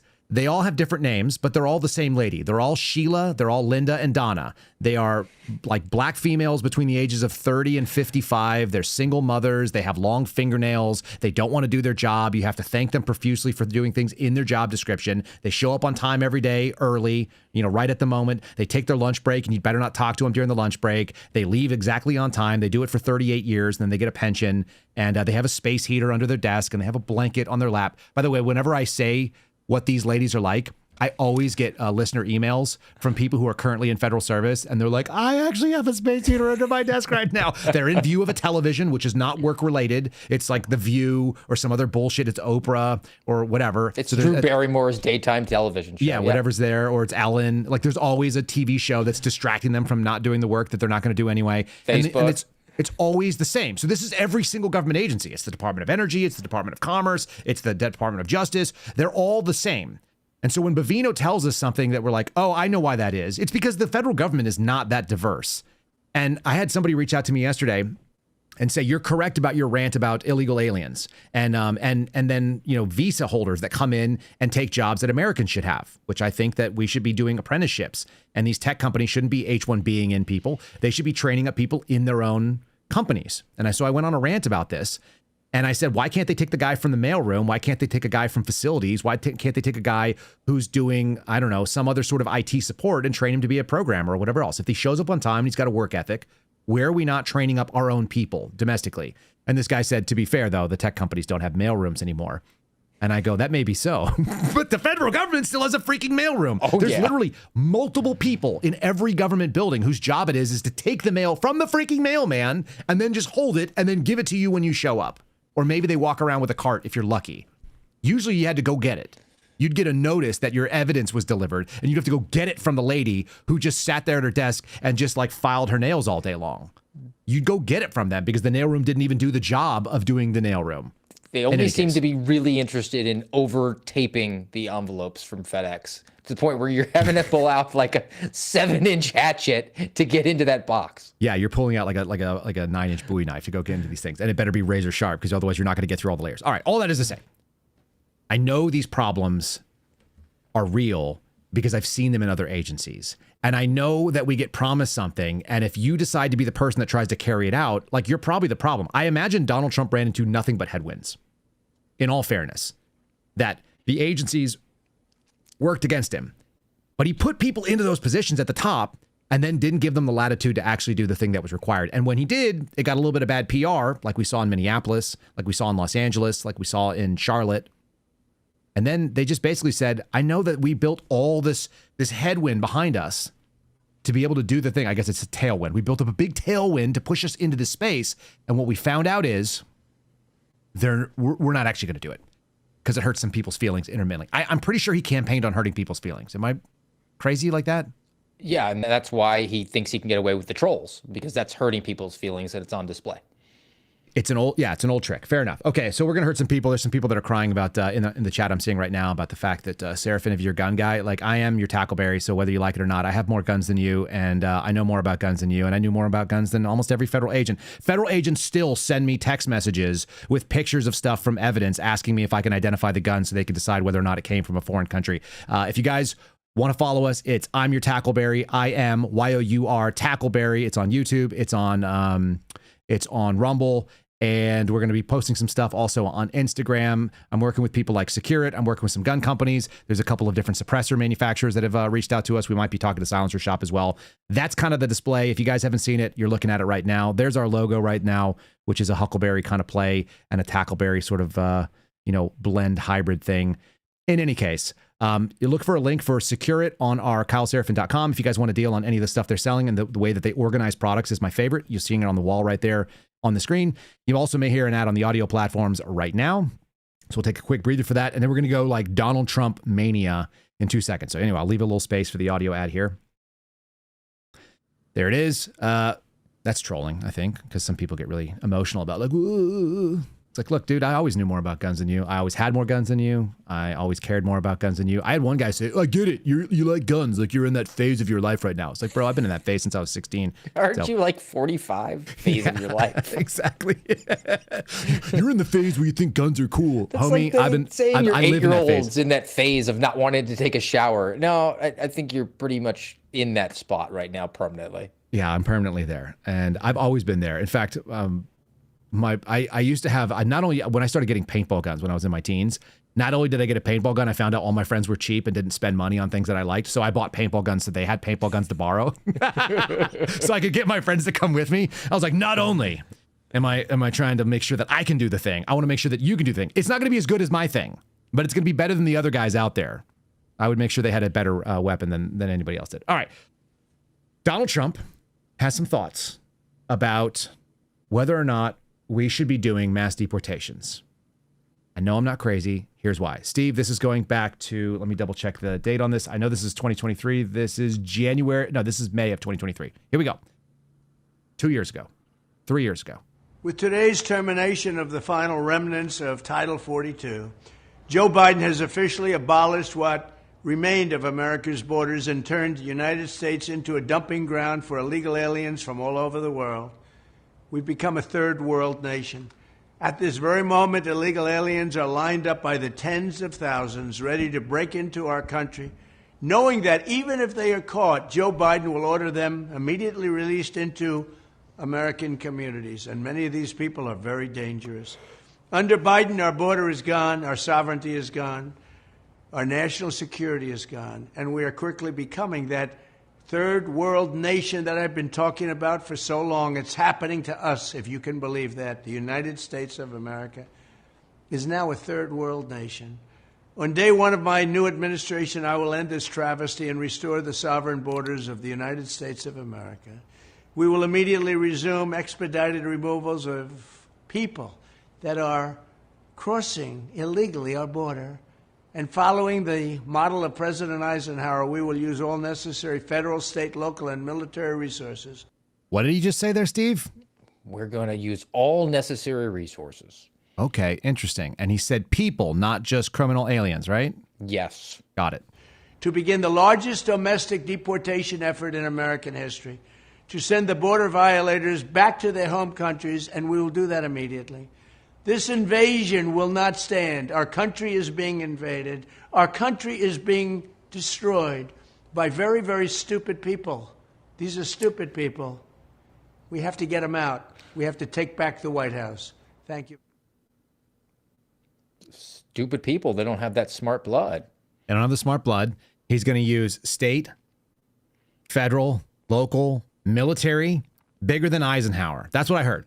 And using the specific word in those prepared remarks, invasion, knowing full well that he could declare an invasion and use those resources. Okay, here we go. On my first day back in the White House, I will terminate every open borders policy of the Biden administration, stop the invasion of our southern border, and begin the largest domestic deportation operation in American history. We have no choice. That was December of 23. We have no choice. And also pick up your free copy of this Trump book for kids. Is that what they were selling? Yes. They're selling it. Okay. All right. So that's December of 2023. Let's see if this rhetoric continues. This is moving into, this is my clip number 6. Let me see. This is going to be in 24. This is in July. That is why, as soon as I take the oath of office, we will begin the largest deportation operation in the history of our country, even larger than that of President Dwight D. Eisenhower many years ago. He was a big deportation person. So those are two clips a year apart. And he's mentioning what commonality there?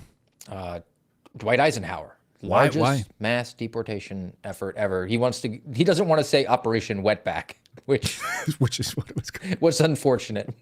Whatever. It is what it is. And there it is. It's number 1 and number 2 on the priorities. And do you share with me the same instinct that by deporting, you also probably end things like inflation? You start getting rid of some of that pressure that's on a lot of these different markets, whether it be food, fuel, housing, whatever. Yes, we don't have the infrastructure there. Just logistically, we don't have the parking spaces. We don't have the roads. We don't have the hospitals beds. We don't have the room in schools. We don't have the pipes for the sewage coming all out. We don't have the room for it. And inevitably, when they are removed, it will create a lot more space, bring down the pressure on housing, and housing is out of control. The demand for goods in the stores will go down. And if you follow basic macroeconomics, supply and demand goes down, price is going to go down.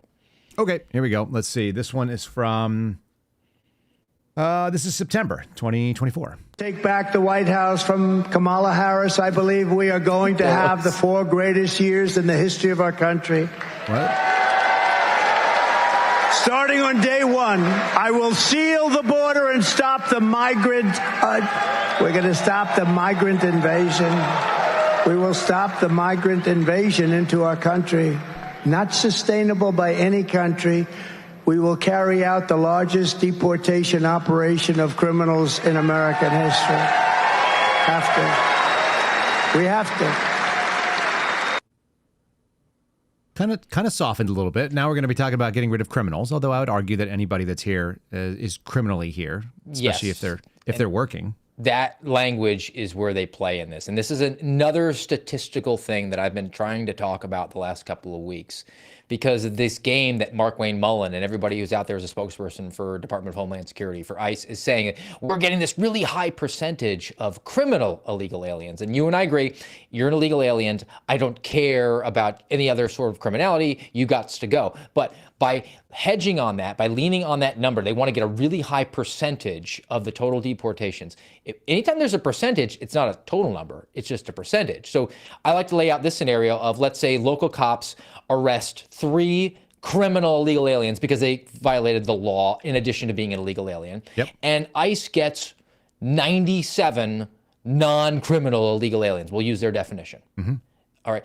Other scenario, the exact same 3 illegal aliens are arrested by local cops, and ICE gets 1 non-criminal illegal alien. So you have a scenario where, which will you prefer? 100 illegal aliens for deportation or 4 illegal aliens for deportation? Well, if you go with the 100, which you and I want, then you have to say only 3% of them were criminals. If you go with the other option and you get only 4, you can say 75% criminal illegal aliens. That's it. It's not complicated. They're playing with statistics to be able to try to represent some sort of a victory when we know what was said. And I know what was said. I don't remember a single thing. And I've been reading this list of 20 over and over again for months now, since we decided to go and kick off in Iran. And what I found out is that nowhere on there is rename bodies of water because you're trolling foreign governments. It just The turns out same name over and over again, too. Yeah. And desperately he wants to call it like Lake Trump. Oh, yeah. Yeah. But they're like, sir, that's a little on the nose. Let's go back to the thing that we can say. When people think Trump, they think America. Don't they think America? And he's like, they do think America. You're right. Trump and America, they're synonymous. All right. What does Bovino say about the numbers here? For the second term, I would say the 107 million then. And how many now would you say there are in the country? 105 million, because Kristi Noem and the U.S. Border Patrol did cause those self-deportations to occur during that year. Lines at the airport going south like you wouldn't believe. That's not happening now. And you think there are about 1.5 million self-deportations? Approximately, yes. How many deportations by force? 500,000 to 600,000, maybe. Maybe. Okay. So you think that after all of that and all the drama that ensued, that there are still 105 million illegal aliens in the United States right now? Absolutely. Absolutely. You bet. 105 solid. Could be more than that even, Ducker. Does anyone else know this? Because if you've got a population of 330, 340 million and 105 million illegal aliens, I mean, that's like the craziest number I've ever heard. You really think that's the real number? Absolutely. And I guess you would know, right? Because you ran Border Patrol. Yeah. And seeing what's coming across the border and then juxtaposing that with what we saw in the cities and regions we were in. And then even taking a look at some of the numbers, something as simple as a traffic pattern. Charlotte, North Carolina's got a fantastic example. Take a look at commuters going to work.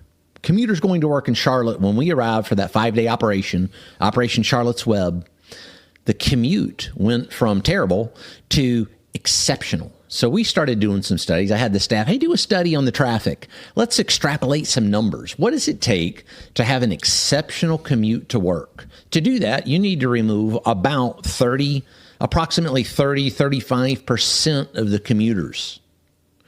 And they took a look at the number of commuters going, I think it was, I want to say around 200,000. I can't remember the exact number now. But 30%, what does that 30% equal? It starts equaling that 107 million, which is, a similar percentage of the American population. What is that? 25% of the American population. So we looked at the commuters. Then we looked at absentee rates from Charlotte and Mecklenburg schools. 30% of students didn't show up in Charlotte and Mecklenburg. What does that start looking like? It starts looking like the 107 million is a pretty accurate figure. We saw the same thing in Chicago, the same thing in Los Angeles. Los Angeles, that commute went from terrible to better than exceptional. How many commuters did we take out of the equation in Los Angeles to make that drive in America's worst traffic getting to make it really good? And they're like, wow, man, this commute's really good. Think about what that took. What do you make of that argument? It's back to the logistics that I was pointing out. We don't have the infrastructure for it. It's evident every single time that you're in one of these major cities. And he's taking the numbers. He's extrapolating. What do we need to do? He's being very regimented about it, systematic, doing an analysis. What would be necessary for us to get to where we got to? How much of the fall off would have had to have happened? And then if you apply that to the rest of the country, then that's how he got to his 107 million illegal alien number, which means that he's not just... There are neighborhoods that are 95 to 100% illegal alien. I've been in them. And they're in the National Capital Region, like where they're like the entire apartment complexes. There's hundreds of people in those, and there are several of them, sort of thousands of people just in a few square blocks. It's a real thing if people don't understand this. Like, he's not speaking in hyperbole. He's actually being very measured in how he's doing it, and he's presenting the evidence, and he's coming from a position of authority. You talk about the National Capital Region. Was that the area where we had the jaw-dropping number of illegal aliens who were they got 1,300 arrested? People. Like 98 a day? Thank you, Fox News, which had multiple sources leak this to them just conveniently. Right. I tend to agree with that, too. The other thing is that what was the number... When do you first remember hearing about, like, if you can rack your brain going back, probably sometime in the 90s, I'm guessing, for your age bracket. When did you start hearing numbers about how many illegal aliens were in this country, if you have awareness? And what was that number at the time? It was 13 million. Okay. And I heard that from the 90s into the Obama administration. It never changed, which was always 13 laughable. million. It was always 13 million. Always 13 million. Okay, we're going to, and the offset that even Mark Wayne Mullen is talking about is that we're legalizing about a deficit of 400,000 legal citizens for the 500,000 deportations we're getting. So I'll play that in a second too. Donald Trump seemed to have some ideas about numbers at one point, and it kind of leads you closer to 107 million. There are people that said that this actually was destroyed as an argument. This is just a ridiculous claim that 1 in 3, or close to 1 in 3, a little bit less, people in America are here illegally. It's jarring. It's hard to imagine that to be the case. And then you go, well, how many DACA people, like, you wouldn't even know if they were here illegally, and they speak English and they walk around like us and they have no loyalty to this country as far as we can tell, but this is where they want to be, and they carry Mexican flags in protests. We've seen the No Kings rallies and the people that are out there doing the protection game. And then the traffic pattern thing, I think, is actually one of the most interesting backdoor ways into analysis. I'm just going to use Donald Trump's own words for a second. On day one of my new administration, I will stop all migrant flights immediately. They should stop them tonight. She can do that. Just sign one little page saying stop the migrant flights. But she won't do that. They're infecting our country. They're destroying our country. I will shut down all entries through the migrant phone app, something that most of you haven't even heard of. But it's very active and taking in thousands and thousands of people a week. I will end catch and release, and I will remain in Mexico. I'm going to tell Mexico, thank you very much. You're putting it back right away. You're putting it back, and they will do it too when I tell them. I will bring back Title 42. I will send a federal law enforcement, large group of people, but a tough group of people, to liberate Aurora, Colorado. The governor of Colorado is petrified of these gangs. These are Venezuelan gangs with equipment better than our military has, going in with guns. The governor of Colorado is a coward. He's afraid to do what you have to do. Isn't that kind of rich right now? Yes, spot on. Calling kettle. All right. And every other town that has been taken over by the migrant gangs and criminal alien thugs. And I think I'll go to a couple of these towns over the next 2 weeks. You'll see for yourself what's happened to them. They've been literally destroyed. I will send Congress. What's your favorite word? Literally, yes. Well, he might actually be technically accurate because he's reading the word literally on a page that was prepared for him, probably by Stephen Miller. Congress a bill to ban sanctuary cities in the first day that I become president. And I will tell you, whether it's California or any place else, you might have guys like the governor, Newsom, or others that are governors wanting it. Nobody knows why. But the people don't want them. You can go and ask the people of California, do you want sanctuary cities? The people, including Democrats, will say, we don't want them. We will seal the border. We will stop the invasion, and we will begin the largest deportation of criminals, the criminal element, which is a large portion. We will start that immediately. Dwight Eisenhower had the largest deportation effort ever in our country, President Eisenhower, because he hated the fact that people were able to pour across our border. This will be much larger than that, but we will get rid of the drug dealers. We will get rid of the human traffickers. We will get rid of the murderers, the people that came out of jails, and the people that came out of mental institutions. They will all be gone, and it'll happen very quickly. There's that Eisenhower bit again. Yep. He's leaning on that. That's just his stump speech. I don't think that he did any sort of evaluation of it. It was just laid out for him to say, hey, sir, this is not unprecedented. It's a mark that you can claim that you beat so that you can declare that we're winning on something. Because it's always a comparison of Eisenhower did this, we're going to be even better than that. And I guess by effectively declaring that he was going to be better, then I guess that means we are better, because that's the way this administration typically operates. Declare it, and that is what it is.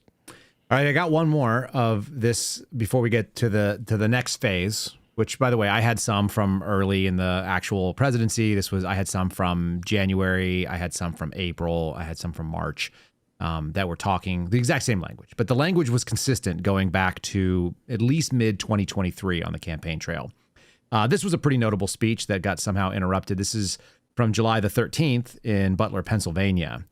And the thing he was talking about when the shots rang out, same exact topic. That chart. You don't mind if I go off teleprompter, do you? Because these teleprompters are so damn boring, I try and explain that. Oh, there's it. Wow.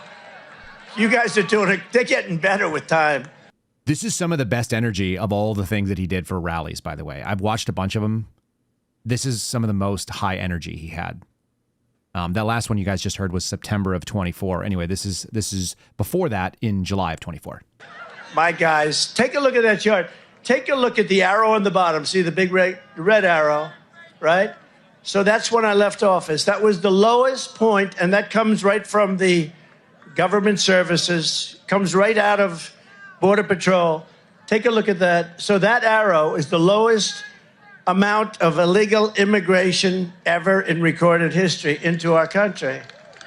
And then the worst president in the history of our country took over. And look what happened to our country. Probably 20 million people. And you know, that's a little bit old, that chart. That chart's a couple of months old. And if you want to really see something that's said, take a look at what happened.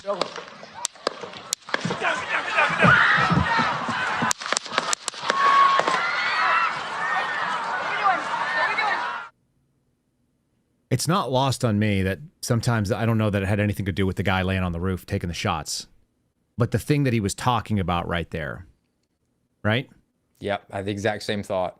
It's the same reason when people look at the Charlie Kirk situation and they go like, well, he was in the middle of addressing like a really contentious issue, talking about transgender, whatever, ideology and so on. And that's when the shots ring out. And then people get into all the original conspiracies were all right there. It was just like, well, they were trying to stop him from talking about this. Donald Trump is talking about probably 20 million under Biden alone, which is what we heard the entire time through the Biden administration, including from like Border Patrol sources that were leaking and people were just looking at this unbelievable wave.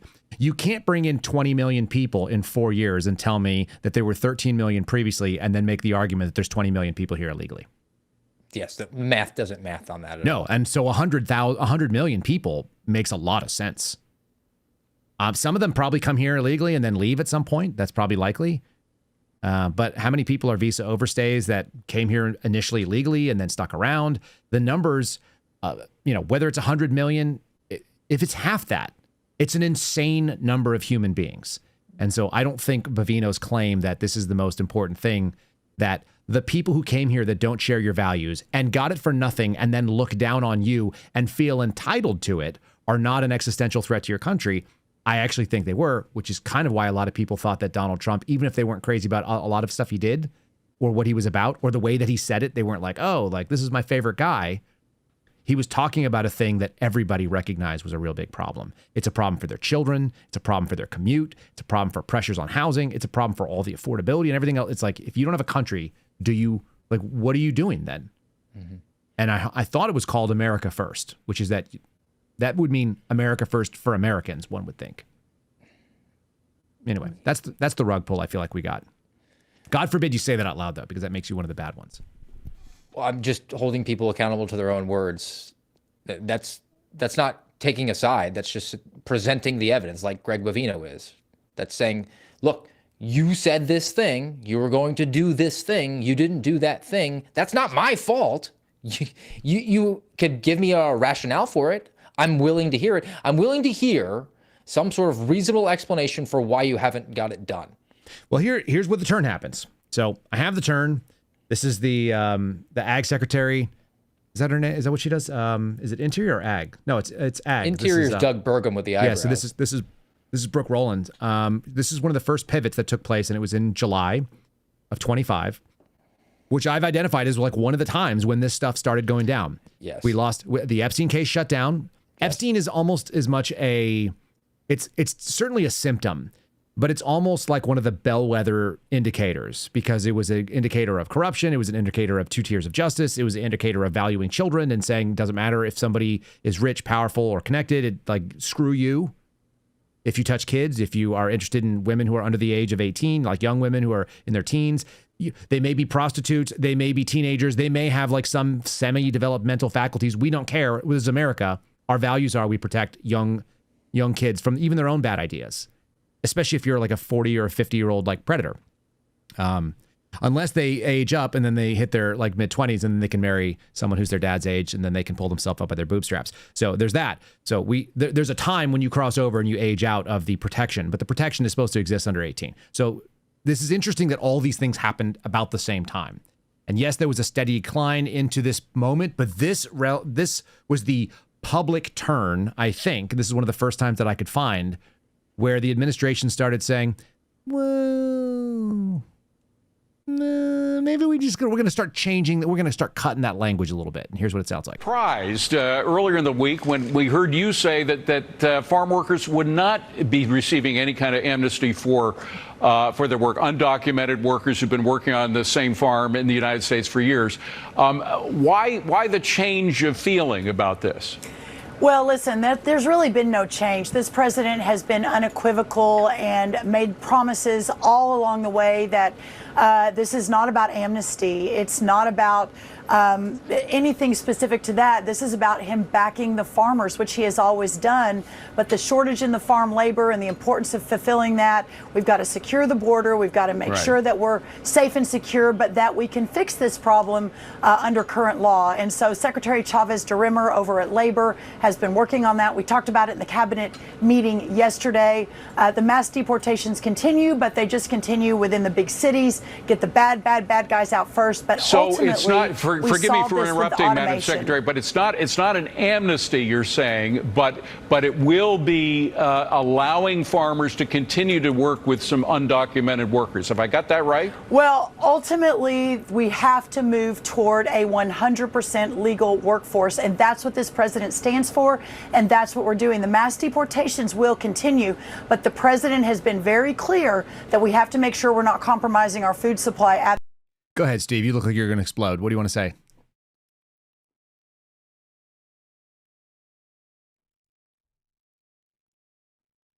Right?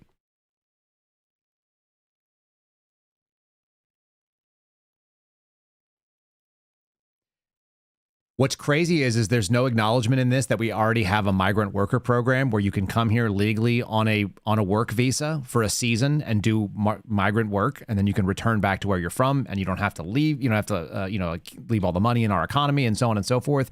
There's an opportunity for you to do that legally. So there is a legal pathway for that, and the people that are doing it are not doing that. And oh shit, Steve, of course I didn't add your scene to this. So like we froze this thing and then I'm listening to you talk and it's not. Hold on, let me just go back here. I'm just going to bring you on. Steve looked like he was going to explode people, and then of course for some reason he's not added to that scene, so I'll add him on. Keep going. Go ahead, buddy. Did they not hear my No, comment? they didn't hear anything, and it was very solid. Wow, so it was brilliant. I'll be pithy and remind you all what I said, and that was the phraseology of the secretary there saying that we need to move towards a 100% legal workforce. If you speak, English, you would think, oh, you're going to get rid of all of the illegal aliens so all the people here could be legal workforce. No, she means we're going to give amnesty to all the people who are picking the crops. And also what Kyle's talking about with the mechanism that you can use to come in to our country as a migrant worker, 47 Republicans, 4 dozen Republicans are pushing ahead a bill that will extend that from not a 1-year permission, but to a 3-year permission. And the people that push that paper across and rubber stamp it, they're going to be, quote, essential workers. In the case of a shutdown, they're going to keep on pushing those people on it.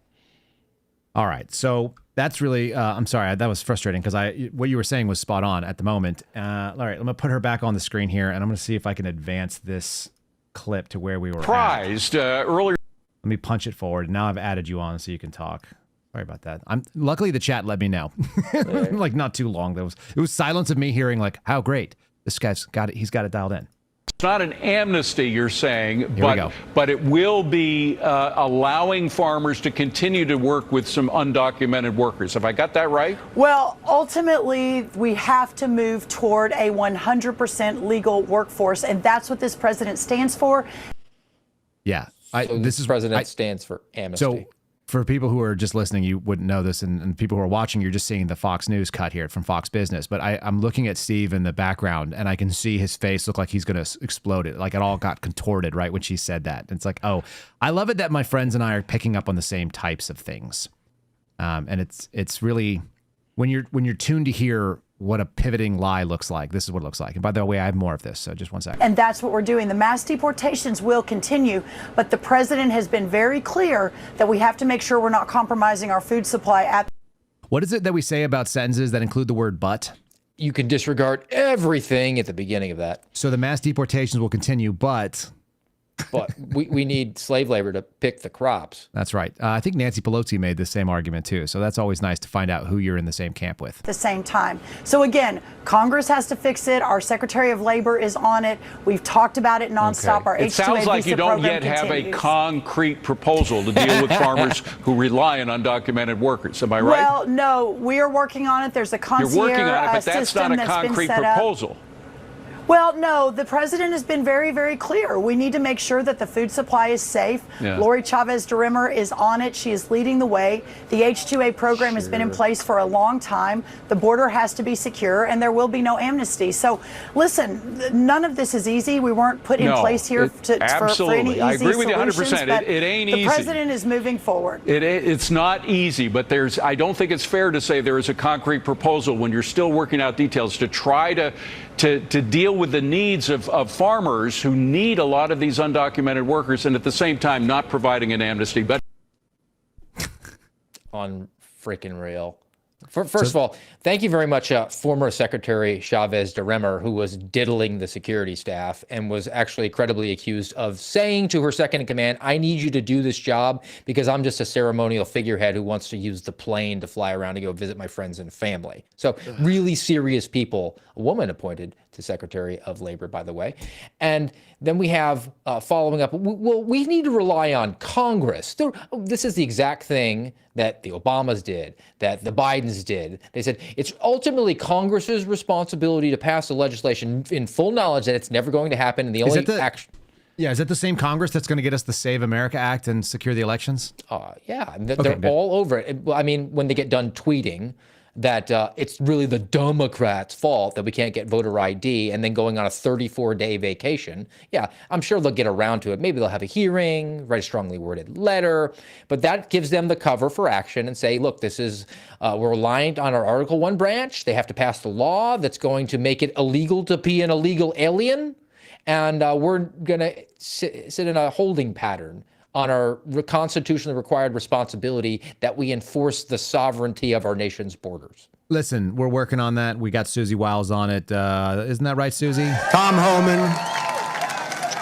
And we're working on legislation right now. Susie, right? We're working on legislation right now where farmers, look, they know better. They work with them for years. You had cases where, not here, but just even over the years, where people have worked for on a farm for 14, 15 years, and they get thrown out pretty viciously, and we can't do it. We got to work with the farmers and people that have hotels and leisure properties too.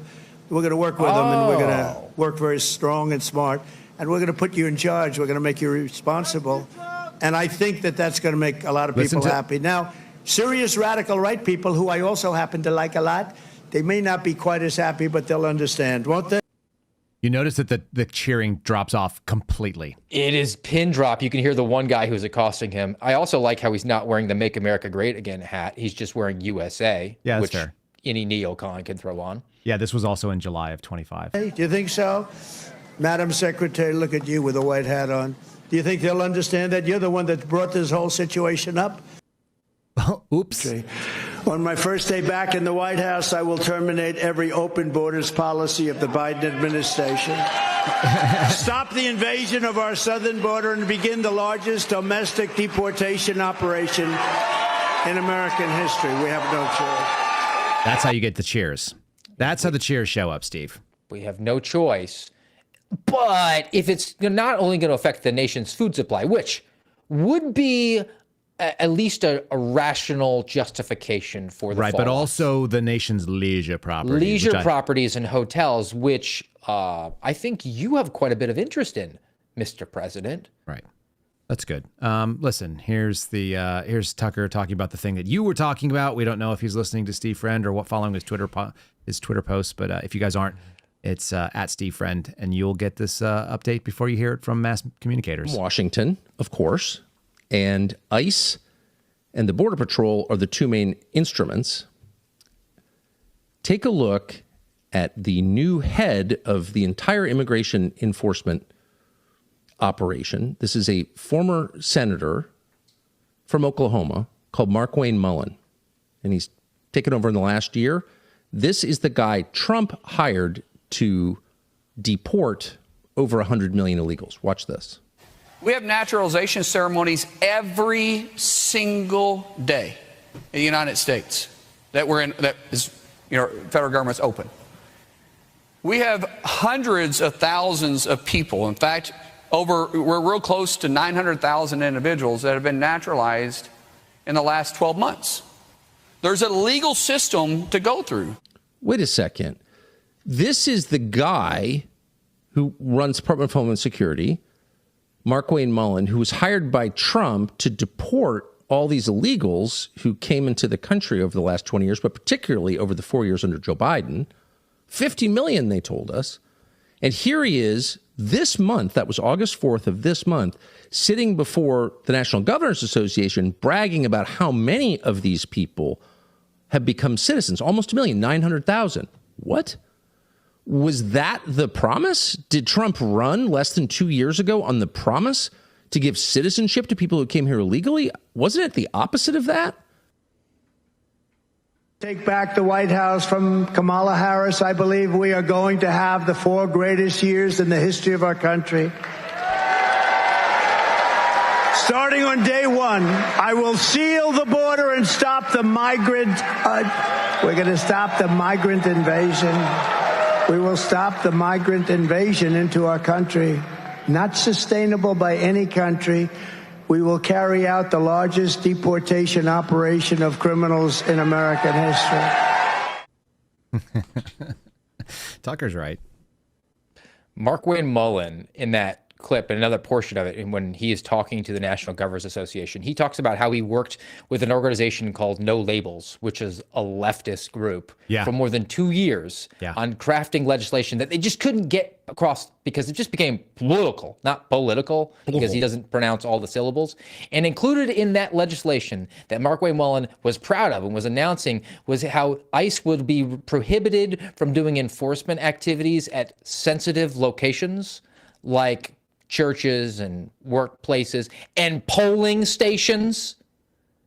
That's the guy who's in charge of the Department of Homeland Security. Well, listen, you know that we're in an upside down world where the woman who was cosplaying as a plumber and a cowgirl, she was superior, was actually superior to the guy who used to be like a semi-professional fighter.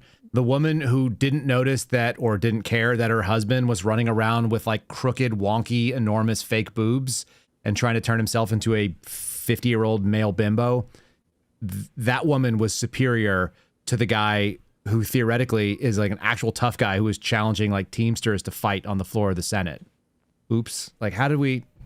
The fake cantaloupe boob guy would be a better option than Markwayne Mullin. They were not cantaloupe. They were definitely bigger than cantaloupes. What kind of cantaloupes are you buying, Steve? Markwayne Mullin, who actually told his constituents that he doesn't work for them because he's paid enough taxes in his life that his taxes were subsidizing his salary. He was just paying himself at this point. Yeah. All right. So that's how silly we're at. That's the world that we're currently living in. It's sad because like I said, the overwhelming evidence is I can just go back and pull the clips. And I have more than that, but those are just the ones I grabbed today. If you go into any of the social media platforms that will let you search for clips, you can type in Trump deportations or Trump mass deportations, and you will get endless speeches everywhere he went. All he did was say that. He kept saying it over and over and over again. Now we've kicked out Tom Massey, we've kicked out Tucker Carlson, we've kicked out Alex Jones, we've got Owen Schroyer and we're all the bad guys. Marjorie Taylor Greene, she's the bad guy. They booked Marjorie Taylor Greene for a speech. I feel like you've actually been in the scenario where somebody's booked you for a speech that you didn't know you were supposed to go give, and then you're like, what? Has that happened to you? Yeah, that's happened to me before, as well as I don't remember it specifically, but I'm like, I feel like Steve has had this happen. Yes. I've gotten text messages like, hey, we'll see you tonight. And I've also been booked for replacement duty for you and was supposed to be talking to Tim Pool about Civil War probably, and that didn't happen. And you ended up talking to two freaking homos. No big deal. Sorry, bad. All right, so here's Marjorie Taylor Greene pointing out something, and she took the opportunity to say, not only did they book me for something, but what the hell would I even say? And the lady, like, MTG is not my fave. Anybody who's listened to this for a while, I like Tom Massey. Tom Massey is friends with her. I don't have to like people who I like's other friends. I'm sure there's people you like that I don't like. And MTG's mom is my fave because I've talked to her before. Because she snuck up on you and tried to drop it. She's just like, I'm not an MTG fan. I'm not, I don't necessarily, like, just because I hear somebody say something, I go, that sounds true. This person seems like they're dealing honestly in this space. It doesn't mean I'm like, all their life decisions are the best and I would live the way they do. Like, none of that. But anyway, she's saying something that seems awfully true right here. You guys are not going to believe this. This literally made me laugh today. So let me tell you what I just found out. I found out that my name is on the website for the big GOP convention being planned in Dallas, Texas, coming up for the midterms here. And so, yeah, my name's on the speakers list. And I found that absolutely hysterically funny. And I was like, what kind of speech would I even give? I mean, imagine being a Republican campaigning right now. What do you campaign on? Do you campaign on no more foreign wars while the president drug us into a war with Iran on behalf of Israel? Is that what you campaign on? Do you campaign on affordability, lowering the cost of housing and groceries and gasoline? That's pretty hard to do, especially under full Republican control. Affordability has not gotten better. Cost of housing hasn't gotten better. And gas and diesel is not better at all because of the president's broken campaign promises and betrayal of him running off and going to war with Iran and bombing a children's school, blowing up a bunch of kids and then totally denying it or claiming it's under investigation. What else do you campaign on? Oh, wait, stopping the trans agenda on children. Well, it's kind of tough when Senate Republicans refuse to pick up the bill, my bill, as a matter of fact, that would make it a felony to perform transgender surgeries and treatments on anyone under the age of 18. My bill passed the House, but Senate Republicans haven't touched it. And oddly enough, Vice President J.D. Vance, he was the leading Senate sponsor when he was a senator. So odd they haven't touched that one. Maybe they... Her sarcasm is pretty palpable there. It's hard to argue with the agenda isn't there. It's just not there. No, and it's got to be difficult for somebody like Marjorie Taylor Greene, who tied herself at the hip to Donald Trump so closely. Yep. But I think the betrayal that she felt for actually recognizing that you're failing to follow through on the promises that I put my name on those, my reputation on those, I believed in those things. I think that she's standing on pretty firm ground to drop as much sarcasm as is necessary. It's the same as people like Joe Kent. It's the same as people like you or I talking about this, because each of us thought the alternative, we wanted Steve Baker to not go to prison, and we wanted Owen Schroyer to get pardoned, and I wanted to see people like Enrique Tarrio released. Like, I wanted all those things. Joe Biggs get his life back, like Stuart Rhodes and so on. I wanted these men to have their lives back. I wanted the people to undo some of that damage, but part of it is actually fixing the problem that allowed it to happen in the first place. De-weaponization, and call me crazy, but I really did want to see a bunch of people deported. I wanted to see wailing and crying and gnashing of teeth. The funniest thing is, I just saw this scroll by on our chat. The claim was the Republican strategy for 2028 is, or 2026 rather, is we're not commies, which only goes so far, it turns out. It's just not. It just doesn't hit the same way as we're going to do what Eisenhower couldn't do. We're going to mobilize everything and move heaven and earth to empty this country of people that are suckling away at your tax dollars. And you shouldn't have to be paying that much taxes, because there are billions and billions and billions of dollars spent at every level, whether it be in transit, whether it be in policing, whether it be in schooling. all this stuff is being, and medical costs, like they've shown there are millions of people that are consuming things they ought not to be able to consume. They just the argument that at least we're not communists rings a little bit hollow when you have $40 trillion of debt. You've passed the largest budgets in the history of the federal government. You failed to do away with Obamacare, so we have universal health care. You are allowing illegal aliens access to welfare benefits, which we shouldn't have welfare benefits to begin with. If you actually look at the platform for the Democrat Socialists of America, it mirrors pretty closely with everything the Republican Party has done, with the exception of DSA seems to be a little bit more less foreign war.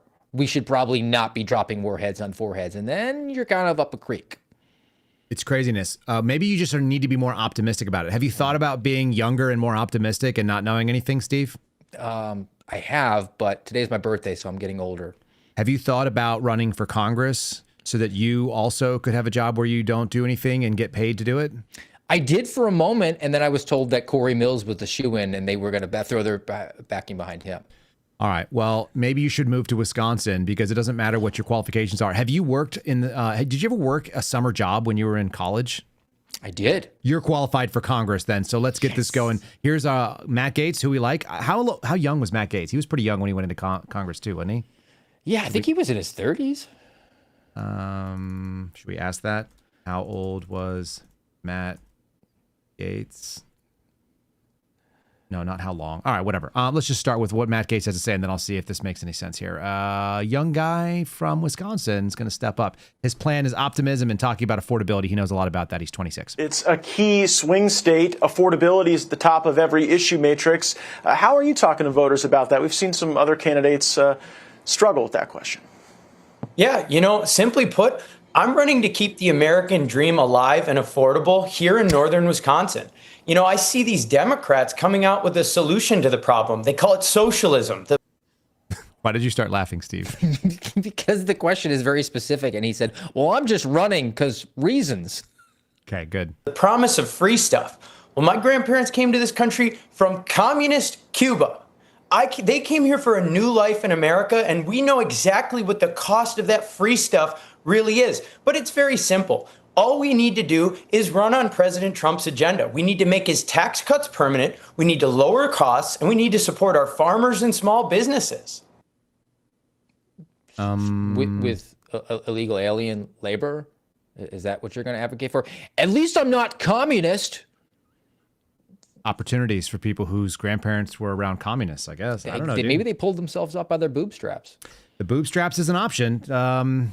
And knob slobbery is a thing. Well, I'm feeling good. Of course, it's a little bit bittersweet. It's bitter because I'm leaving a job that I love so very much. And it's been the honor and blessing of a lifetime to work for this president, President Trump. There will never be another like him. And to serve as his spokesperson behind that podium, it has been the adventure of a lifetime. And I am so grateful to him for believing in me and allowing me to serve in this role over the last 20 months. And now being very understanding as a boss and a friend that it's time for me to take a step back so I can spend more time with my two beautiful children. Of course, I have a 2-year-old and a 4-month-old. They're just at a critical time in their life where they need their mom home a little bit more. So I look forward to spending more time with them, but continuing to serve the president as a top advisor on the outside. I'm grateful to him that he still wants me to stick around just in a way that I can spend more time with family. So it's been, again, just such an adventure working here with the president, with our great White House Chief of Staff, Susie Wiles, our first female Chief of Staff in history, and all of the great people that work around the clock here every day to make our country strong and safe. She's the first female Chief of Staff. That's really important if you care about things like feminism. I think Valerie Jarrett was actually. But that was a little probably before Carolyn Leavitt had matriculated through school because she's so young. She's going to be joining the pro-Trump political group MAGA Incorporated. Immediately. That's where she came from, too, so no big deal. Which is super offensive because, look, I would take you at face value if you had gone up there and said, look, I thought that I was indispensable, and I came back, and upon coming back, I realized that my place right now is to be home with my young family and my young children, like she was articulating there in that puff piece interview from Fox and Friends in the morning. But then when you immediately go to work, you've undercut the exact message that you were trying to get across there, which means that you're going to lie about your kids. You're going to lie about everything. Just look at the outstanding and incredible staff that she had, and notice what stands out to you. These are the this is something she just posted on X saying, thanks to the incredible staff that allowed me to do this job and like basically supported me from the background. Apparently it takes this many people for someone to go at a podium and just say bullshit. So what do you notice, Steve? A lack of calloused hands, because there's a misrepresentation of the genders. I think there's only 3 guys in that picture. 3 of 13. All right. Yeah. So I just did the math. And then she's the 14th. The disparity there is pretty stark, which means the comms, for the most part, will be prejudiced in a female direction, right? From the guy who's supposed to be the ultimate tough guy. Just the most surrounds masculine himself, man. Yeah, we're just surrounding ourselves with pretty young women, which is exactly the opposite of what I think. This is like the messaging. You've got a female chief of staff. And when people go like, this lady, Pam Bondi has bigger balls than the men around her. It's like, yeah, but those men don't have balls. Yes. So you were supposed to be the mean guy. You were supposed to be mean. You're supposed to do the things that made people uncomfortable. And mass deportations were always going to make people uncomfortable. Even the most stalwart border hawks that were saying they all got to go. There's some pretty sympathetic stories. There are. You have to be there's a 100% mean person. sympathetic stories. They're not just all Jasmine was good as gold. Yes, yes. There are some people that have built up a life and X, Y, whatever it is. And the media loves to find them out. They share them all the time. These stories were pre-written, and now they're leaning into, well, there's their military service members, and it's their wife, and she's never done anything wrong, and she played in a band, whatever the story is. And the Haitians, they're grappling with it, and no one is safe, and it's sad, and 300,000 people need to go home to their shitty country that they should have been at because it was temporary protected status, and they go to church. They go to church, Steve. Who made Haiti a bleep hole country? Who made it a bleep hole country? Haitians. It just turns out it's just the Haitians did it. They actually share an island with people who are functional, and for some reason they are not functional. So it's not even that simple. All right. That has brought us to the place that I wanted to get to. Sometimes you just got to be a dickhead. Can we agree? Avow. Your feelings and your rights are not negotiable just because someone feels this. This is why I won't fill out my name on a piece of paper that some freaking Slavic weirdo is going to take. This is why I don't just do things because that's what I need you to do. Why come you have no tattoo is not a good answer for me. I am going to be a jerk. And these people are jerks. These are First Amendment auditors. Do you know them?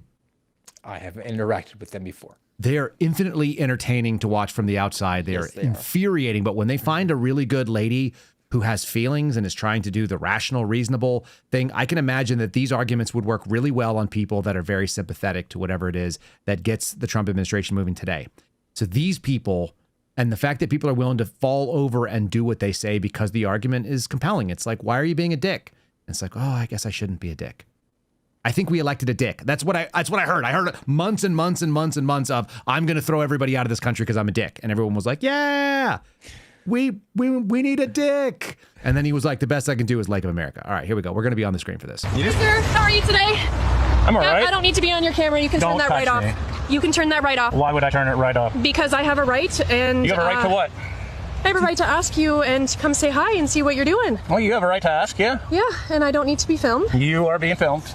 And I would prefer it if you turned the camera off. Not happening. Well, the reason for my coming out today was a courtesy call to you, because one of our clients is not comfortable. What, in here? And they... What, in this place? They have contacted the police. Oh, no, not the police. Please don't do that. I didn't. Oh. But I'm coming out as a courtesy because if you're here... Out of where? Sorry? Out of where? Is that relevant? Sure is. So I need to ask for some identification. Go ahead. Under what authority? He is this guy's in his comfort zone. Like he's like that Alex Stein type of character. Yeah. And he's an order of magnitude further along the IQ scale than her. So he's just gonna dance all over it. It's super fun to watch. He's doing he's doing verbal jujitsu in the way that I wish people knew how to do generally. So here we go. By the way, this woman cuts hair for a living. Nothing against it. People need to cut hair. People need their hair cut. I think that's great.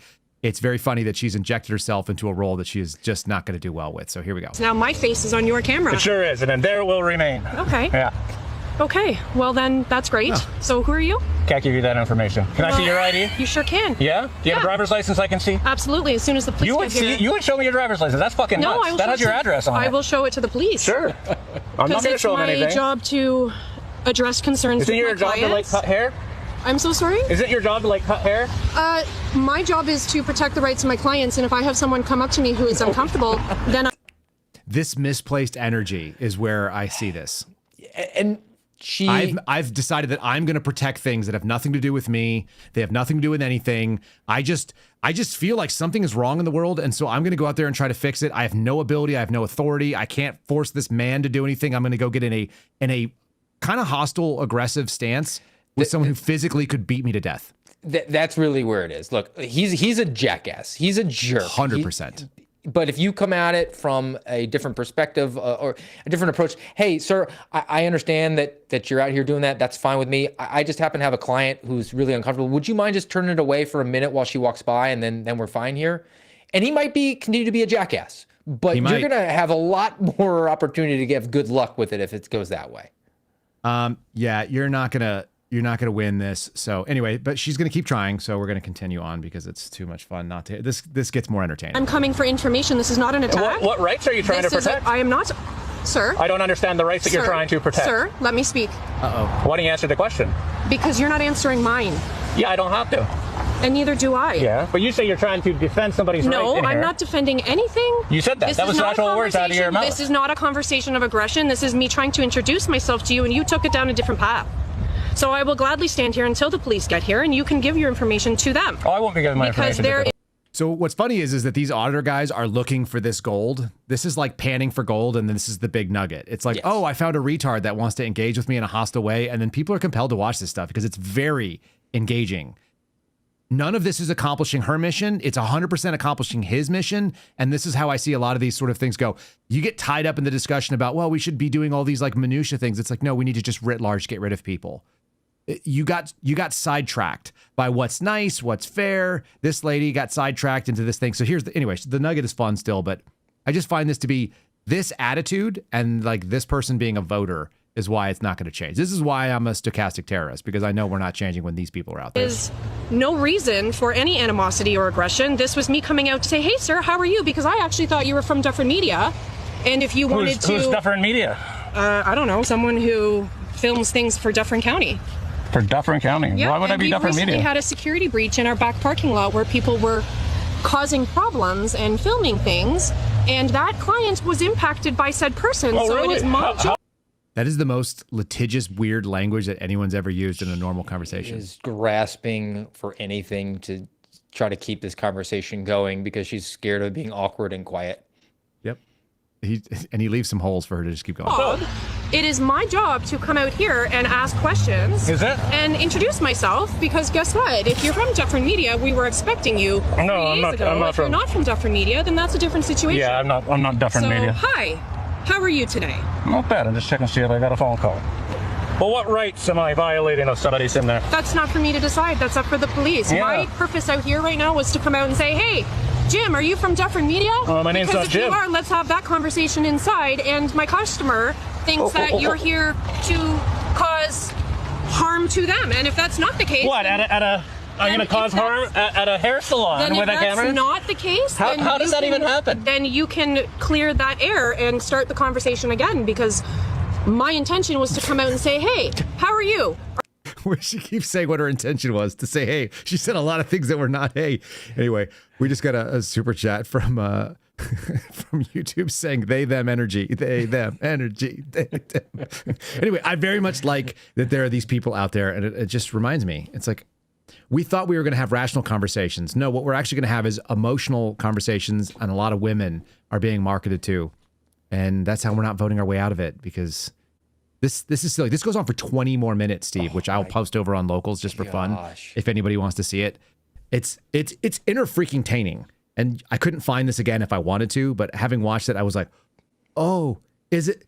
Oh, she's got more to say. Oh, she just can't stop. So that's kind of the quick. And then I told you I would get to alligators. When you've moved into a position where you are now advocating for things that are not just absurd, just by the look of it, but potentially could impact your own physical safety because you're too dumb to even know what your physical safety is. This is where you're arguing on behalf of the Maryland man who was a trafficker and probably like a sexual abuser who beat his wife or whatever. When you start advocating on behalf of violent criminal animals that are in this country, which Donald Trump accurately called them, and you're like, but some sort of emotional feelings, it eventually ends in you're defending a reptilian scaled monster that could drag off a kid or your dog. Mm-hmm. And you're going to fight with a grown man doing his job, which is actually something that everybody wanted. So that's where you ready? This is the devolution of defending the woman who murdered her 3 kids. This is what it ends up looking. This is how we got to Lindsay Clancy type things. These women are all over the place and we've all met them and we're all like, wait. So this is actually a palate cleanse in some ways because it's highly entertaining and there's also a freaking huge alligator in it, which makes me happy. So let's freaking go. Okay, please call the police. I'm going to catch the alligator. Please don't interfere. I'm going to interfere. Catching the alligator. I'm catching the alligator. No, Leave man. him alone. This alligator attacked somebody the other day. This alligator ran after and it tried to attack somebody the other day. I have video of it. The HOA has called in a permit for me to catch the gator. Alligator. She doesn't bother anybody. I can show you the video of it attacking the pond man. All right. First of all, she just called it a she. Did you notice that? Yes, I did. Do you think she sexed this alligator to find out whether it's a male or a female? She probably used some AI on her phone or something like that. This alligator definitely has a name per Karen here. Karen feeds this alligator, you're going to find out, which is illegal in Florida. I understand. You're not allowed to do that. Petting a dolphin. Yeah. So this woman said, she doesn't bother anybody. She's just like a thing. Okay, this creeper. This is what happens when women take their energy that should be used for children and they do it in weird things like this. I'll show it to you right now. She doesn't go anywhere. She comes. Look, I caught an alligator out of here a couple weeks ago, too. Not the same alligator. I know. I caught one out of here. Look at it chasing this guy. Giant one. This is a little alligator. Okay, look at it chasing the pond guy. This alligator, this isn't the same alligator. Nobody wants that. There's no way. Did you fingerprint the alligator? How do you know it's not the same alligator? I live here. Okay, I have a permit to catch this alligator, and I'm going to catch it. Every day of my life, and the gentle angel sits here. Right, and so the last alligator I caught. The gentle angel was a reference to the alligator, which is a fucking monster. It's a dinosaur. It's a freaking running dinosaur that chills in people's ponds. Dude. Sat right there too, and it must have been your husband came out yelling at me too, because you guys are probably the ones feeding them. We're not feeding the alligator. We know that's against the law. We know you're not allowed to feed the alligators. Ooh, he knows that she's on the camera. Yeah, she does. He's wearing a GoPro on his helmet. You know it's against the law to interfere with me right now too? Well, you'll have to call the police. I'm on the phone with the lieutenant with FWC right now. Okay. This is a gentle animal. There's no way this alligator would chase anybody. I need to catch this alligator before I get struck by lightning. Catch it by. Okay. I don't care. Okay. You're not catching this alligator. Steve, how many of these ladies live in your neighborhood? Well, the one that I'm thinking of is the president of the HOA. Of course she is. At least not right now. Here I come. What's up, guys? It's AJ with DNA Outdoors, and you're going to want to check this one out. I just had to call the cops for the first time since I've been a nuisance alligator trapper. No, leave her alone.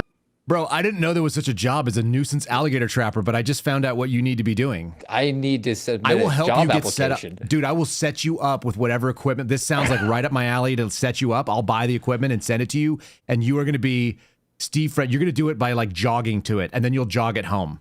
Can we do a Tackleberry segment on the necessary accoutrements you need to smoke alligators? It's happening. Like, I need you to start looking into this and then get back to me with a gear list. I will freaking fund your new career to get you started. I have a permit to catch the alligator. Nuisance alligator trapper. Leave her be. Ma'am. She's lived here since I've lived here. She's like 2 years old. She's not 2 years old. Bro, wait till he catches this thing and you find out what she is all about. Bother anybody. She just attacked somebody. No, she didn't. Ma'am. No way. And I want to see that video again. I'll show you the video. She's standing with her back to the water. Okay. I'm going to catch the alligator. The alligator, by the way, the alligator is right freaking behind her. I know. Black fences are in this community, and you're showing me, oh, well, it's near a black fence. Okay. This guy's trying to catch the alligator. Yes, I'm a contracted nuisance alligator trapper. He's That's trying to such catch the alligator. That's such a baller title to have, to be able to tell this lady. It's a way better gnat than the FBI has. Oh, it's so fun. He's claiming in his video that she was running after someone trying to attack them. That's crazy. I know. Another lady has entered the chat, and maybe a dude. I can't tell if this is the dude. This looks like the husband. You're the one that came out yelling at me last time, correct? I wasn't yelling at you. I was just... That dude wears the same clothes as his wife. Sleeveless, weird black clothes. This is honest to God, this is why I know we're not voting our way out of it. There are now 3 crazy retards fighting to keep a 6-foot+ long alligator in their pond. You got the other alligator. All right. Which we understand. This alligator doesn't bother anybody. Okay. I have video of it attacking somebody. This alligator. Yes, this alligator right here from your yard. Here they come. Nice looking truck. How's it going, sir? Dude, Florida Fish and Wildlife has nice stuff. They're well funded. I'll show you real fast. Here's my alligator trapper ID. You need one of those. I'm here to catch a gator. Here's a permit. That was a peaceful interaction with that police officer. He's going to handle everything. Watch this dude. Right where he was standing, where she was standing with her back to the wall. He always says.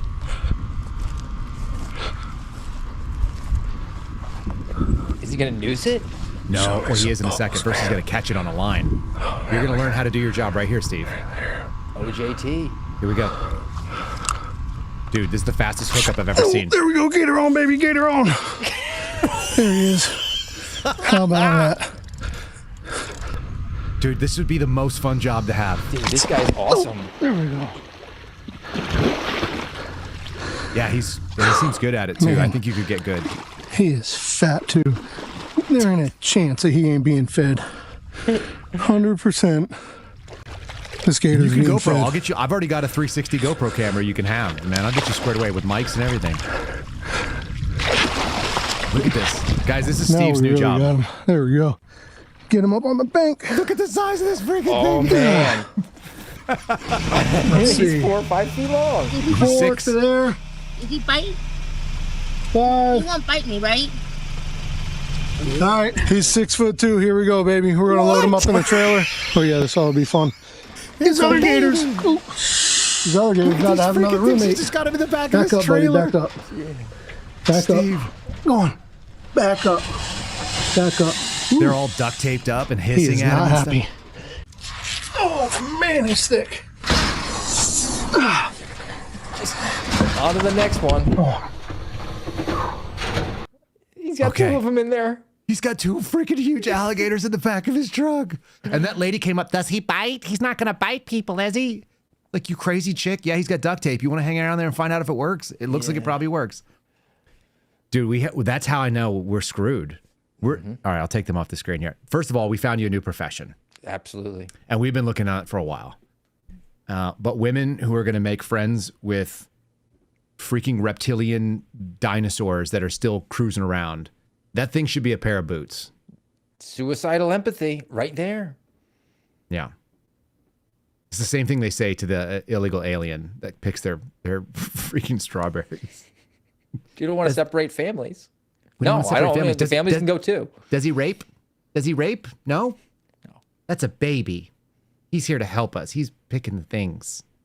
Unbelievable. So I thought that was a lighthearted way to end it, right? Yeah, that's a nice palate cleanse. Sums it all up together. All right, what are you doing on your podcast today? I'm going to put you on the screen. Well, you can prompt me with your nice John Stossel clip because I think it's in keeping with that. Are you ready for it? Send we are it. doomed, and our leaders are insane. Go for it. Well, I guess it's looking like, according to this one website I found, that 2040 could be the end of our entire civilization. But that's okay, because we're going to be pragmatic, not optimistic, not pessimistic. We're going to be pragmatic and dig into that. Maybe another story about how Gavin Newsom doesn't know that he has a wine cellar in his own house. And a teacher in Georgia developed a fart corner for her kids. So it's a fun one. Hop on over there, the American Radicals podcast at AmRadPod. YouTube, Rumble, Spotify. Tease me just a little further. What pray tell is a fart corner? so I can explain it to my son, who's going to need to have a fart corner, obviously. Well, the teacher recognized that there were too many kids that were needing bathroom breaks. So she said, I don't want to have disruptions. Just go to the corner where I have lots of air freshener, and we're going to destigmatize this thing. But what she actually accidentally did was teach the kids that they did not want to get laughed at. So people just stopped farting in class. I want a fart corner. I'm going to have a fart corner in every single office that I ever have from here on out. There will be a fart corner. That'd be an FBI job. That'd be sweet. You're like, your job is to police the fart corner. Steve, thank you for joining me today. I appreciate you, buddy. We'll talk again. We're going to get you gear. We're going to start trapping alligators. You're going to be the exclusive provider of alligator footage from here on out as soon as this gets started. I'm researching imminently. All right, good deal. Talk to you soon. See you later.